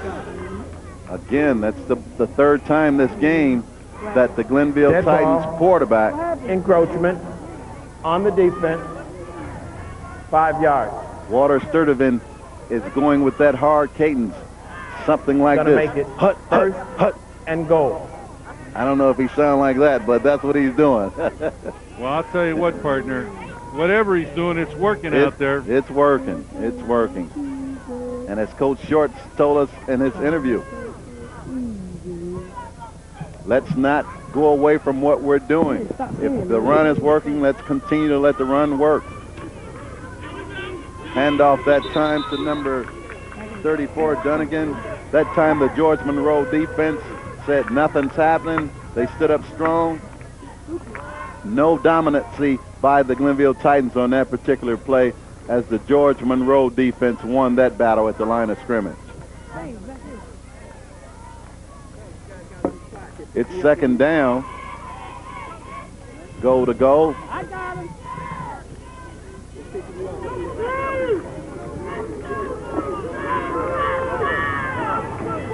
Walter Sturdivant behind center this time. They hand off to Darrell Akins. He'll try to go right in the heart of the defense of George Monroe. And a big stop by number 31 and number 2, Jeffrey Hudson and William Neal. Again, that time on the defense side of the football, the George Monroe getting that defensive penetration, not allowing Atkins to gain any yards on that particular play. A game that started out with all the expectations of two outstanding teams has not disappointed us, other than the fact that the George Monroe All-Stars have been their worst enemies.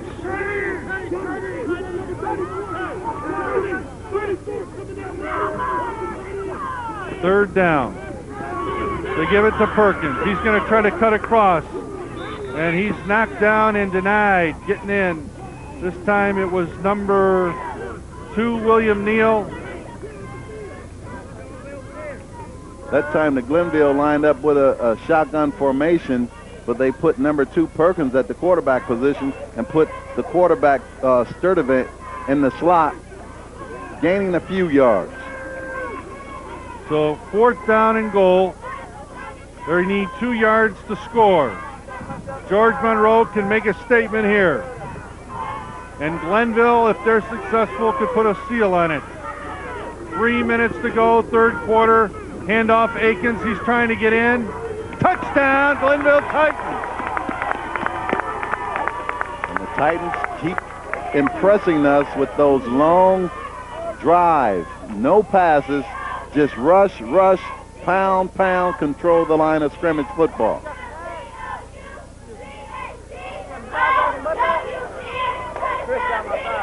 So add 6 more points on the board. It's 20.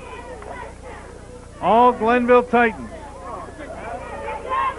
Tim, I'm impressed with the organization of the Glenville Titans. I haven't seen them this year, but I've read the commentaries about their top ranking on both sides of the ball, and they seem to be disciplined in their execution of the play. Keith Montgomery to try to kick it through. It's up. And good. Got a little help getting it in there. Yeah, it looked like a wounded duck going up there. Got that right. Glad he didn't have to go too farther. Yeah, it made it through, however. So 22-0. The Glenville Titans look to extend it one more time to 22 games. This touchdown is sponsored by KeyBank. Daryl Akins scores here in the third quarter to put the Glenville Titans up.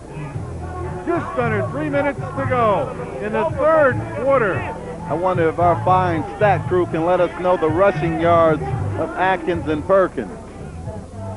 I'll tell you what, Tim. When you got the 2 top running backs and you got a line like these guys, these kids from Glenville, 22-0, they're tough. They know how to play the game. They're disciplined. And our hat has to go off to the Glenville coaches. Kevin Short, as you mentioned, outstanding coach. But you can hear it. Absolutely. We said that it was grassroots recruitment, world-class performance, and that's what they're doing today. Keith Montgomery, he'll kick off. Joshua Dixon will pick it up inside the 5. He'll break down one with a stiff arm. He looks to break another hole, and he's finally brought down by Daryl Atkins around the 28-yard line. Good, clean reception as we see number 1 Joshua Dixon retrieve the football, tucked it under, saw that he had some daylight on the right side of the field. Good stiff arm. That's why you're told to tackle low and not high. You get leverage in this game. Good cut back, good tackle. George Monroe offense is on the field again. First down and 10. George Monroe. They'll start at the 28. Underwood and Dixon in the backfield. They give it to Lanier this time. Lanier gets hit before he's level. And it was number 7, Ronell Stearns. What a big hit by Stearns that time. We see Angelo Lanier just get the quarterback, and as the quarterback has been changed, Lanier is now the running back. What a big hit by Ronell Stearns. Second down, we'll call it 4.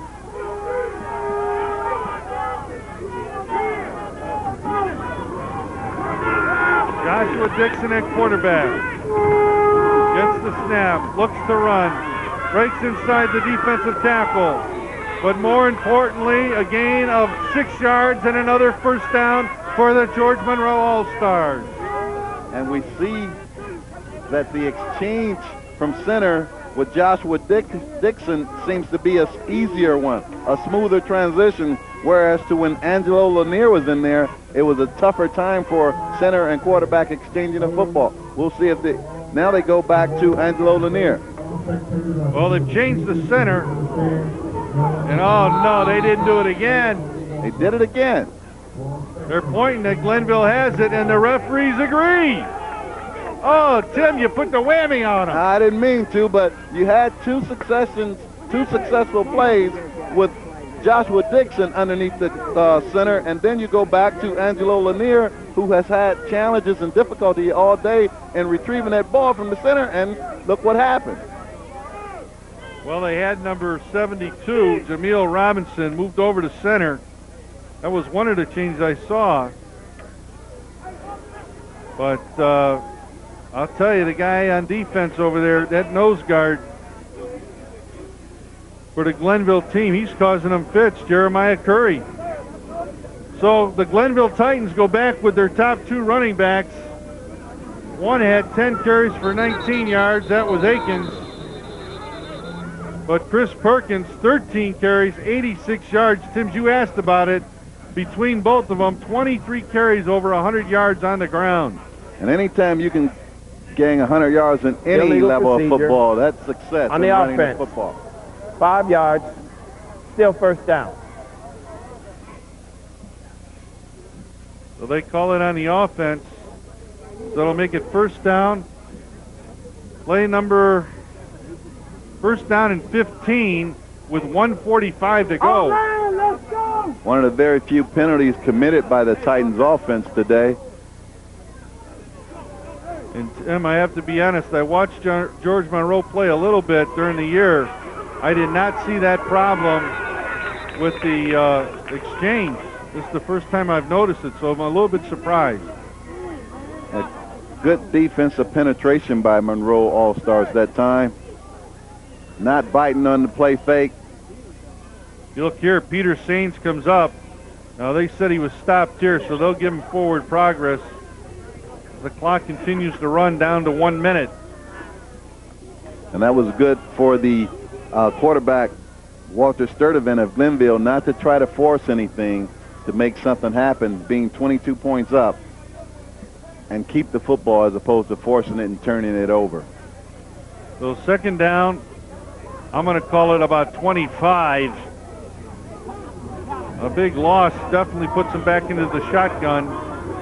There you go. Now he looks, he's going to throw deep. And almost caught, and then almost intercepted as number 8 and number 2. Just a little pump fake by Sturdivant. He's got a wide open receiver. Put it up in the air. The football a little too long. He had a wide open receiver. Had he thrown the ball a little deep, might have scored on that one. Big hit. Jameer Price and William Neal both on the coverage. But you're right, Tim. If he leads them and he can break the gap there, you might have 6 points. That's right. But big defensive stop by the George Monroe defense that time. Third down, 25. Third quarter. They hand off, and a good job and a good tackle by number 56, Claude Garrett, as he brings down number 34, Ken Dungan. Good call by the Glenville Titans offense. A little safe call, a little safe draw play, not trying to force anything, knowing that they could punt the football, being up 22 points, playing a little conservative, which is smart football. So Glenville brings in the punt team. Will they wait the 10 seconds and then kick it? You have to think they will. They'll let the clock run out and then kick it the other way. That way they're going with the wind.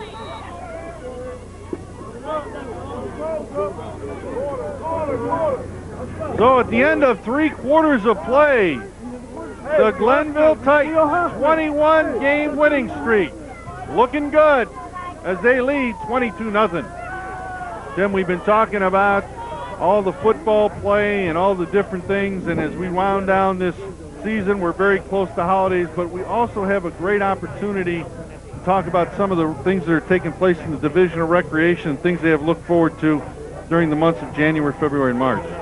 Absolutely. It's basketball season, and anyone interested, any youth interested, can call 664-2325 or sign up at your local recreation center and have fun. Bring your neighbors, your friends from school, and it's all absolutely free. And Tim and I would like to spend a special thanks to TV23 and their crew for giving us a great year of all these shots. We've had a fantastic season. I like to call that crew the award-winning crew. You better believe it. It's TV23. We are Cleveland, and they have done a tremendous. We want to wish you and your family a very joyous and holiday season as we near the Christmas holidays and the New Year's, and a lot to look forward to. I really thank all the Clevelanders for being a part of TV23. Good fun. What an excellent fun. And they're going to get a little bit of the Glenville roll. By the time they stop it, it's going to be at the 18-yard line and a long way to go for the George Monroe All-Stars.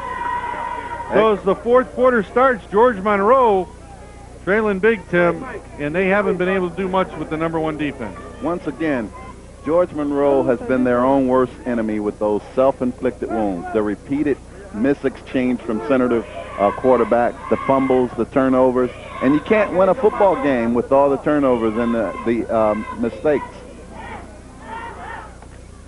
Absolutely.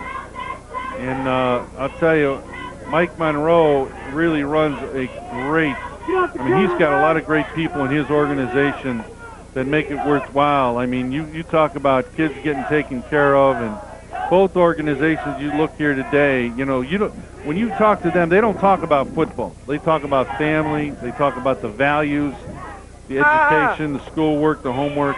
That's what it's all about. Absolutely. Two exceptionally classy organizations emphasizing and teaching these youth not only football, but good moral and ethical values as well, away from their homes, away from their schools. They're positive products and very important in their community. So our hats goes off to the George Monroe All-Stars as well as the Glenville Titans and their volunteers. So folks, as we look to wrap up our Muny Football Championship, we'd like to also take this time to thank our sponsors that have been involved, Key Bank, as well as Cleveland Brown Charities, as well as the City of Cleveland, TV23. We're going to try to get Joe Record to join us. Halfback option, it looks like it. There's a big play. Just what the doctor ordered as George Monroe hits a big pass play to Joshua Dixon. Oh, did they ever need that? What a simple quarterback run and pass and play. Good reception. And you look at it here. And Angelo Lanier with a big pass downfield. Going to ask our partner we look at it here as they bring him down, but we're going to bring in a very special guest. We go back and you can monitor play right here. Lanier with the run and a short gain. But before we close our championship season, we definitely would like to take this opportunity to talk to the league director, Joe Record. And Joe, welcome to TV23. Thank you, Tim. You know, Joe, obviously great weather, a lot of fun. We've watched all these championship games. I mean, realistically, we've talked about all the sponsorships and things that have been, but it's been a great year. Yes, it has, Tim. We're adding 8, going up to 84 teams this year was pretty much a challenge, but everything worked out fine, and we're looking forward to having an even greater year next year with bringing on a couple of new fields. You know, and then the other thing, Joe, when you look at these players here, and again, George Monroe, as you see, they've been having trouble holding on. But, Joe, I've noticed Key Bank, a new partner, Cleveland Brown Charities, Also, the Kappa Alpha fraternity. Let's talk a little bit about your new partners. Okay.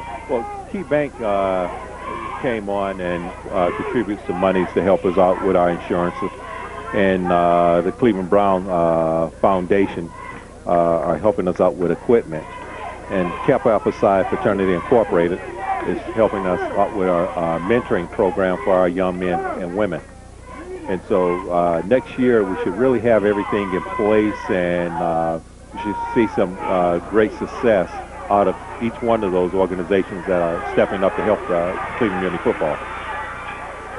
You know, obviously, you know, you talk about all the sponsors and the people that are a part of it. It really is a big community effort. You know, there's talk also of the EMS unit coming in, trying to give you some of the coaches, some of the training, but really all the volunteers, all the business people, all the groups that have stepped up to make this work, our hats have to go off to them. Yes, definitely so. We couldn't do it without the coaches, the men and women of their communities just coming out and supporting these kids. And they spend 6-7 days a week, 4 or 5 hours a day, especially during the summertime, working with the children.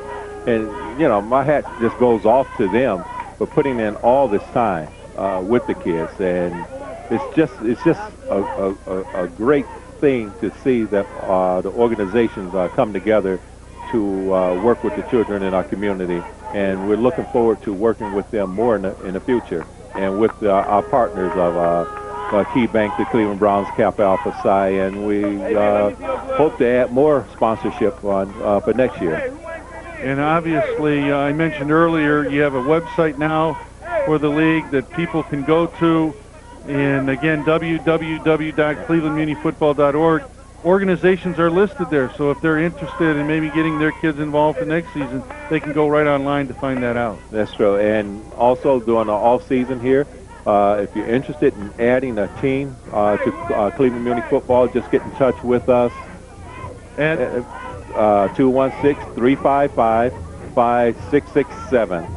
That's 216-355-5667.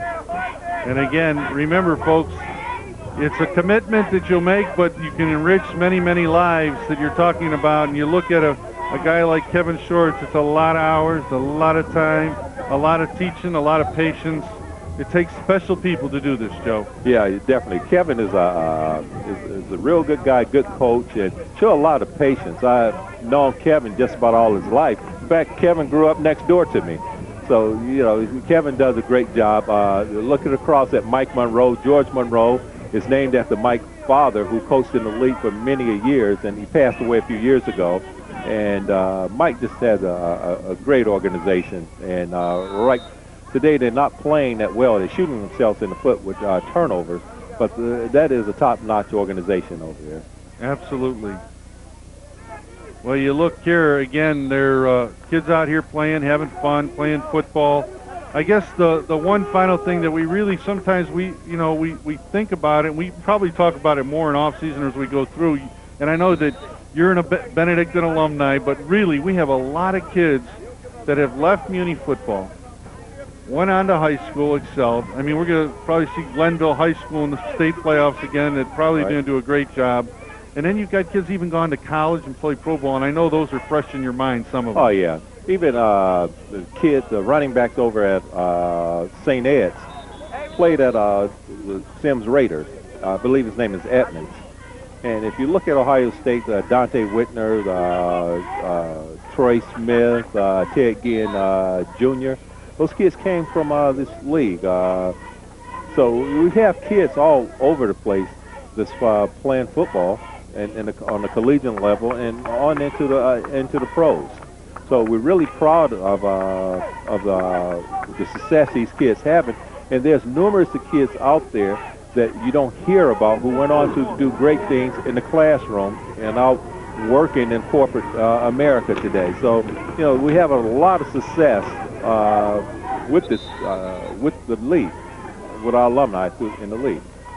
And I really have to mention this, Joe. A few weeks ago when we had the termites here, Clayton Burrows, the president of the Cleveland Muny Football Board, you know, talking to the kids when we were down on the field about education and doing the right thing. that has really gone from top through the organization. You want everybody to understand it's more than the game. Right. Well, Clayton Burrows, our president, played Muny football many years ago. He's a retired principal in East Cleveland School District. So he's doing some great things. We have, the board that we're putting together with Cleveland Muny football is made up of men and women that are successful people in our community and just committed to making sure that the children in the greater Cleveland area have an opportunity to play football and also to exceed in the classroom. So we're looking forward to working with these men and women who are bringing great things to the table to help our cause, working with children. And Joe, before both of us get in trouble, we must talk about this. You know, a month ago, at the end of the football day, we went over to Cleveland State, and the cheerleader showcase, they put on one great show, didn't they? Oh, yeah. It was unbelievable, Tim. The cheerleaders, wow. They're doing a great job. And so, you know, it's just been a great year. It's been a great year, and looking forward to next year. Like I said, we have 84 teams this year, and already my phone is jumping off the hook with organizations that want to join this league. So you never know. Next year we may be up over 100 teams, and that will put us #1 in the nation for being the largest program in the nation. So, you know, it's a challenge for us, Tim. But you know, hey, if there's kids out there want to play football, it's our responsibility to make sure that they play. And realistically, when you look at it, Joe, it's been those sponsors and everybody coming together for the betterment of the children. You're absolutely right, Tim. And, you know, it's once again, my hat's off to the people that work in those organizations, the men and women. And it's just a great cause.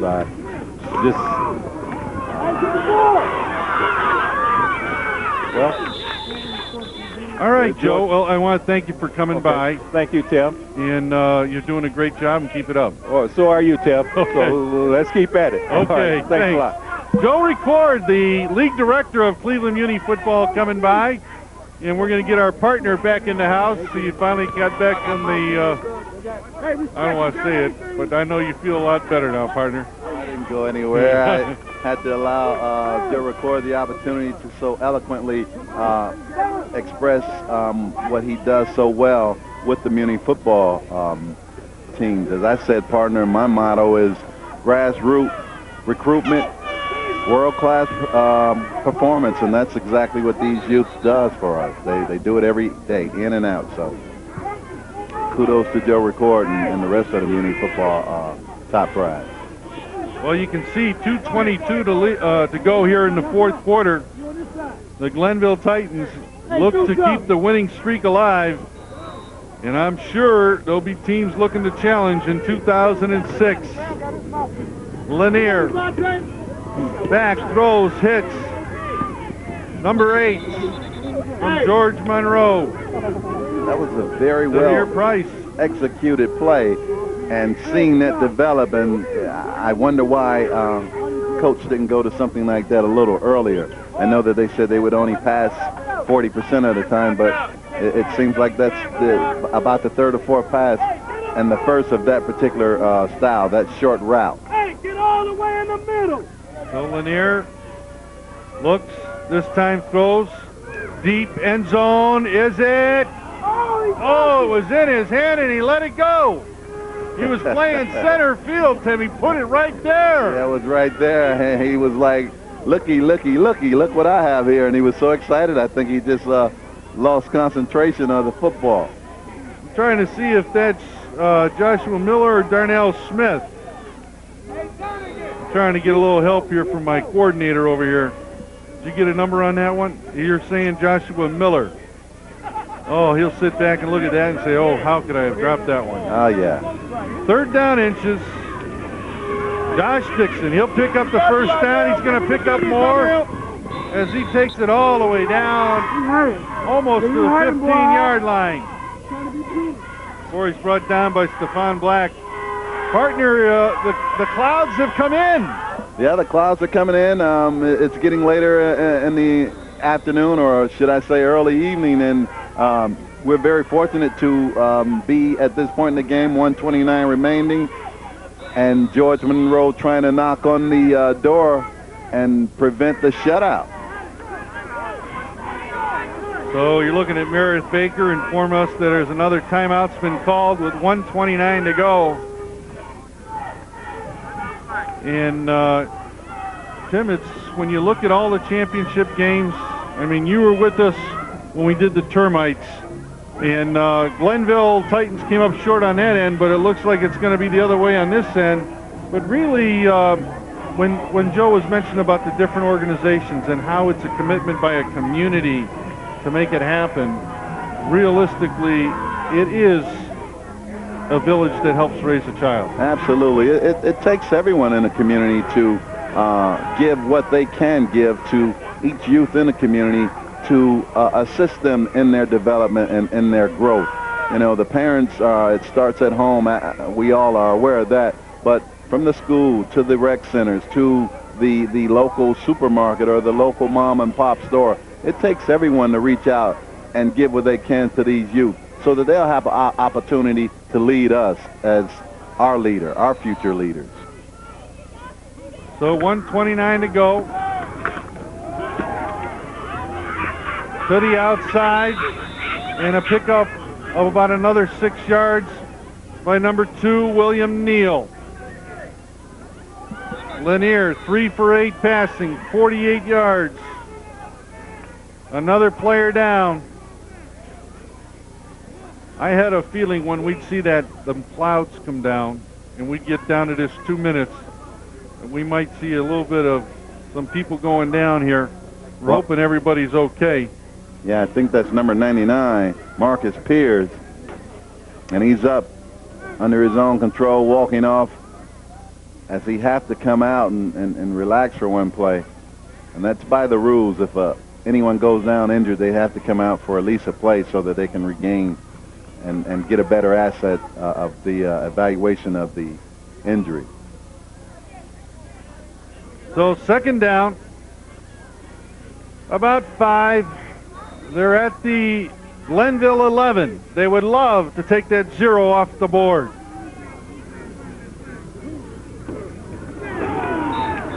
Man, Jeremiah Curry, he has made it a most miserable night for the center from George Monroe.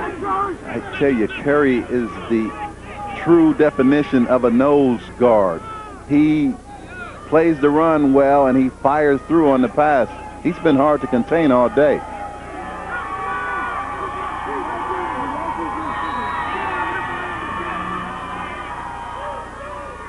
George Monroe is going to finish this as the clock is running.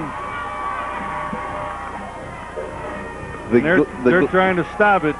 Yeah, well, the Glenville Titans team just showered Coach Shorts with a bucket of water from the Gatorade container. That ain't fair. But it's not in this chill. Well, it's a nice day. It could have been a lot colder in Cleveland, Ohio.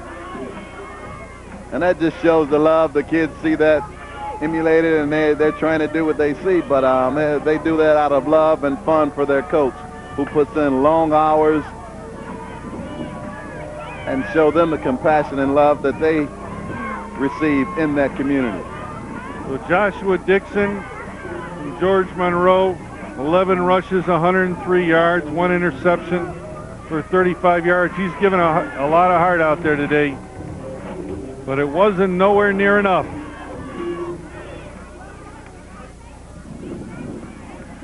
Very hard fought football game, although the Glenville Titans are winning. Dixon takes it down, 3 or 4 more yards. The George Monroe All-Stars never quit this afternoon.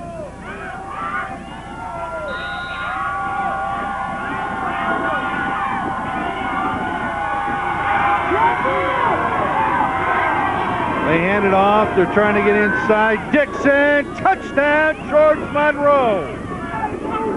Just mentioning that the George Monroe All-Stars never quit, as they finally came through and scored a touchdown to avoid the shutout.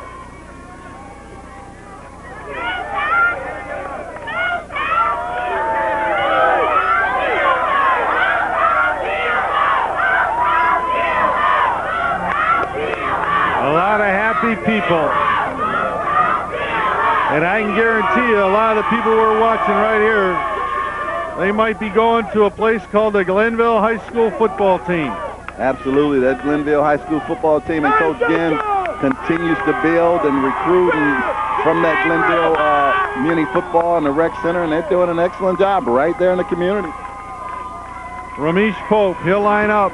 He'll try to kick it through, and it's no good. But George Monroe gave a little bit of heart, a little bit to say, hey, we're not finished. We're going to be on the board. So it's 22-6. We'll take a look at it right here, Tim. Absolutely. Lanier hands off to number 1, Joshua Dixon. Dixon fights through, continue to move those legs, pumping the feet, never stopping till he gets a touchdown, avoiding the shutout.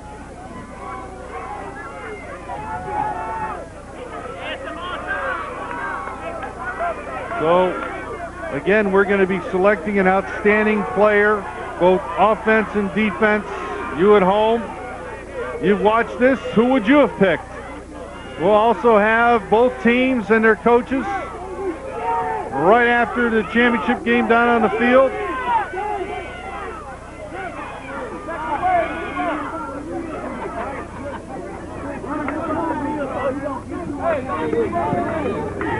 Kicking off is number 5, Ramesh Pope. He's lined up. They got him counted. 20 seconds to go. Glenville, they'll try it onside. It comes over. So it was touched. It goes out of bounds, and I believe they'll take it over at the 45.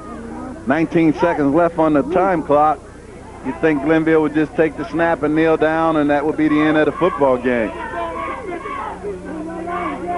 That should do it. Once they do that, Tim.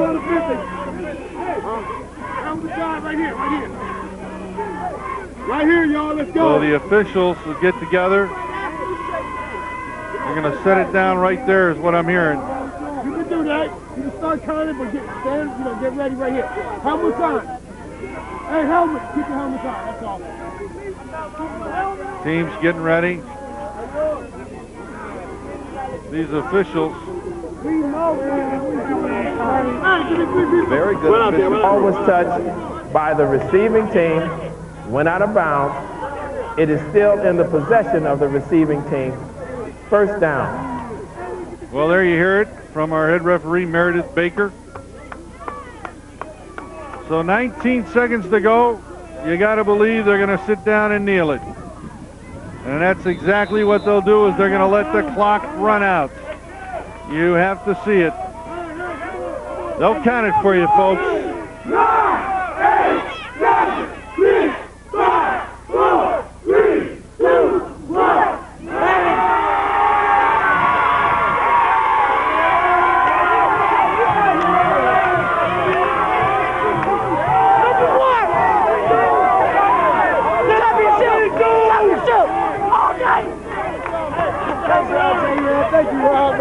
Well, there you have it. The Glenville Titans and the George Monroe All-Stars in the 2005 Bantamweight Championship game comes to a close. We'll be right back with the field ceremonies right after this timeout.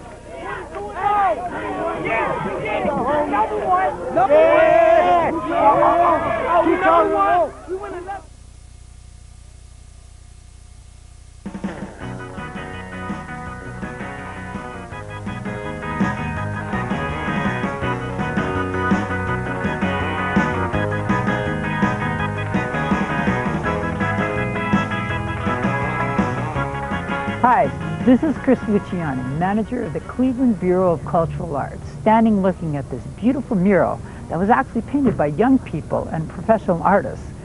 I'm here to tell you about a new program we're starting called Mural My Neighborhood, where young people who have this skill in art are going to be doing the exact same thing. We're going to team them with professional artists, and they're going to go out and paint new murals in the city of Cleveland. The best part about this program is those who get accepted into the program are going to actually be paid a small stipend for completing the course. Imagine that, earning some money, while at the same time learning all aspects of mural painting. If you'd like to become part of this new and exciting program, please do call us at 664-2562 because we'd love to talk to you and set up an interview. Again, that number is 664-2562. Remember, if you like to draw, you like to sketch, do cartooning and painting, we would really enjoy talking to you.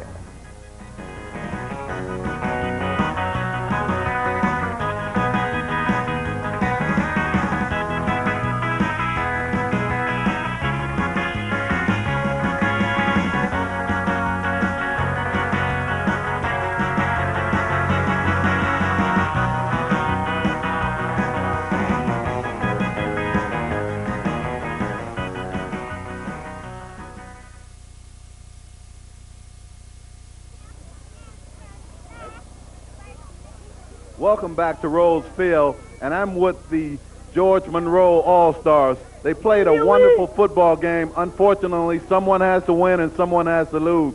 The George Monroe All-Stars went 7-0 in this year's football 2005. Coach, kudos to your team, and what a wonderful season you had. Great. Actually, first I'd like to say congratulations to Glenville for a job well done today. You guys earned it, so therefore you got it. Well, at this time, I would like Victor Hill of the Cleveland Muny Football League to present the runner-up award to your team. Coach Monroe, on behalf of the Greater Cleveland Muny Football League, we'd like to congratulate you on an outstanding season, a great job that you did coaching these outstanding young men. And here's your runner-up trophy for 2005. Let's have a round of applause for the George Monroe All-Stars. Now, I'd like to toss it over to my partner, Tim Wells, with the champion Glenville Titans.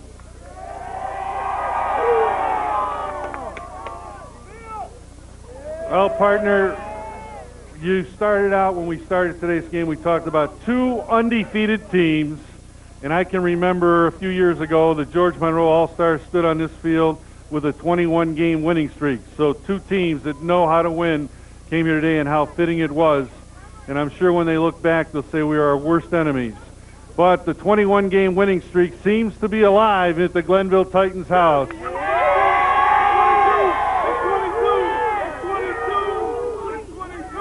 Okay, let's get some business done here, Coach. Let's first bring in Cardell Parker.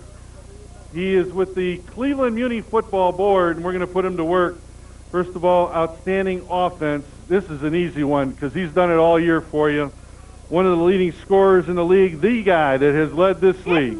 And he did it today with 15 carries, 86 yards, a touchdown, 6 tackles, 2 knockdowns, and a TD fumble recovery. Our offensive player, Chris Perkins. Congratulations on a job well done. Thank you. Okay, Cardell, stay right here. We got one more to do. Tell me about this guy. Where'd you get all that energy and speed? Well, this year I'm letting my other coach talk. He's don't never give me a chance to say that. You're giving me a chance now. Well, I like to say thanks to Cleveland Muny as well as Robert McQueen. You know, we built the team around speed, which you've seen already. I'm glad you gave it to Chris, but we got another guy around here, Darrell. You know, he did a lot for us this year, you know what I'm saying? So I like to just give hands to D as well. He came back off the team from last year and brought a lot of fire to these guys. We got at least 25 new guys, so. One thing we want to tell Darrell, he may not know this, but we need to congratulate him, he was selected the most valuable player of the Glenville Titans. Hey, let's go, team! All right, let's put Cardell back to work.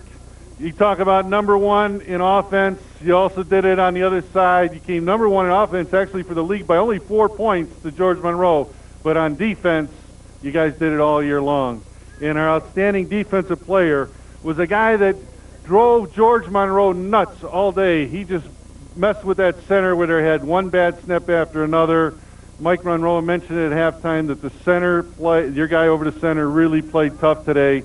And he's our outstanding defensive player with 9 tackles, number 47, Jeremiah Curry. Again, congratulations to our job well done. And don't forget, everybody on this field are winners. Thank you. So fitting. All right, Coach, what about the defense? Well, the defense is actually, I got to give it up to Coach Twine, Coach Ely. He might not want to talk, but we put together a group of guys that love to hit, and they hit. And you seen it. We play football over here. It was physical. It was really physical because I started to feel it over there. Okay, we're going to bring in Dr. Harry Stiggers because we've got one more thing to do. Again, Dr. Harry Stiggers with the Cleveland Muny Football Board. Kevin, I'm going to come up here one more time. And we're going to, I know this is one of those ones you like to carry once in a while. So, Mr. Stiggers, on behalf of the Cleveland Muny Football Board. Coach, we want to congratulate you, and I know you're going to go further. Happy day. Thank you. Okay, Coach. There they are, the city champs.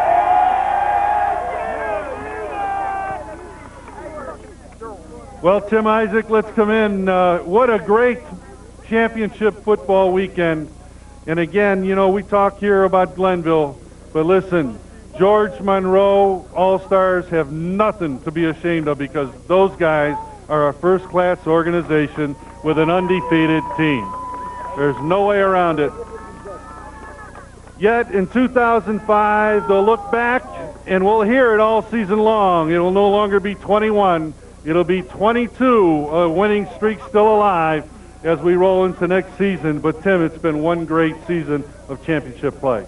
I agree with you, Tim. I often like to say grassroots recruitment, world-class performance by both teams. So congratulations again to the Glenville Titans and a first-class organization as well as the George Monroe All-Stars. Well, before you leave us, we'd like to take one more last look at some of the faces, some of the great plays in today's championship game. Also, for Tim Isaac, I'm Tim Wells. We want to wish you and your family a very happy holiday season from TV 23. Again, the 2005 city champions are the Glenville Titans.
The autumn wind is a pirate, blustering in from sea. With a rollicking song he sweeps along, swaggering boisterously. His face is weather-beaten. He wears a hooded sash, with a silver hat about his head, and a bristling black mustache. He growls as he storms the country, a villain big and bold. And the trees all shake and quiver and quake as he robs them of their gold. The autumn wind is a raider, pillaging just for fun. He'll knock you round and upside down and laugh when he's conquered and won.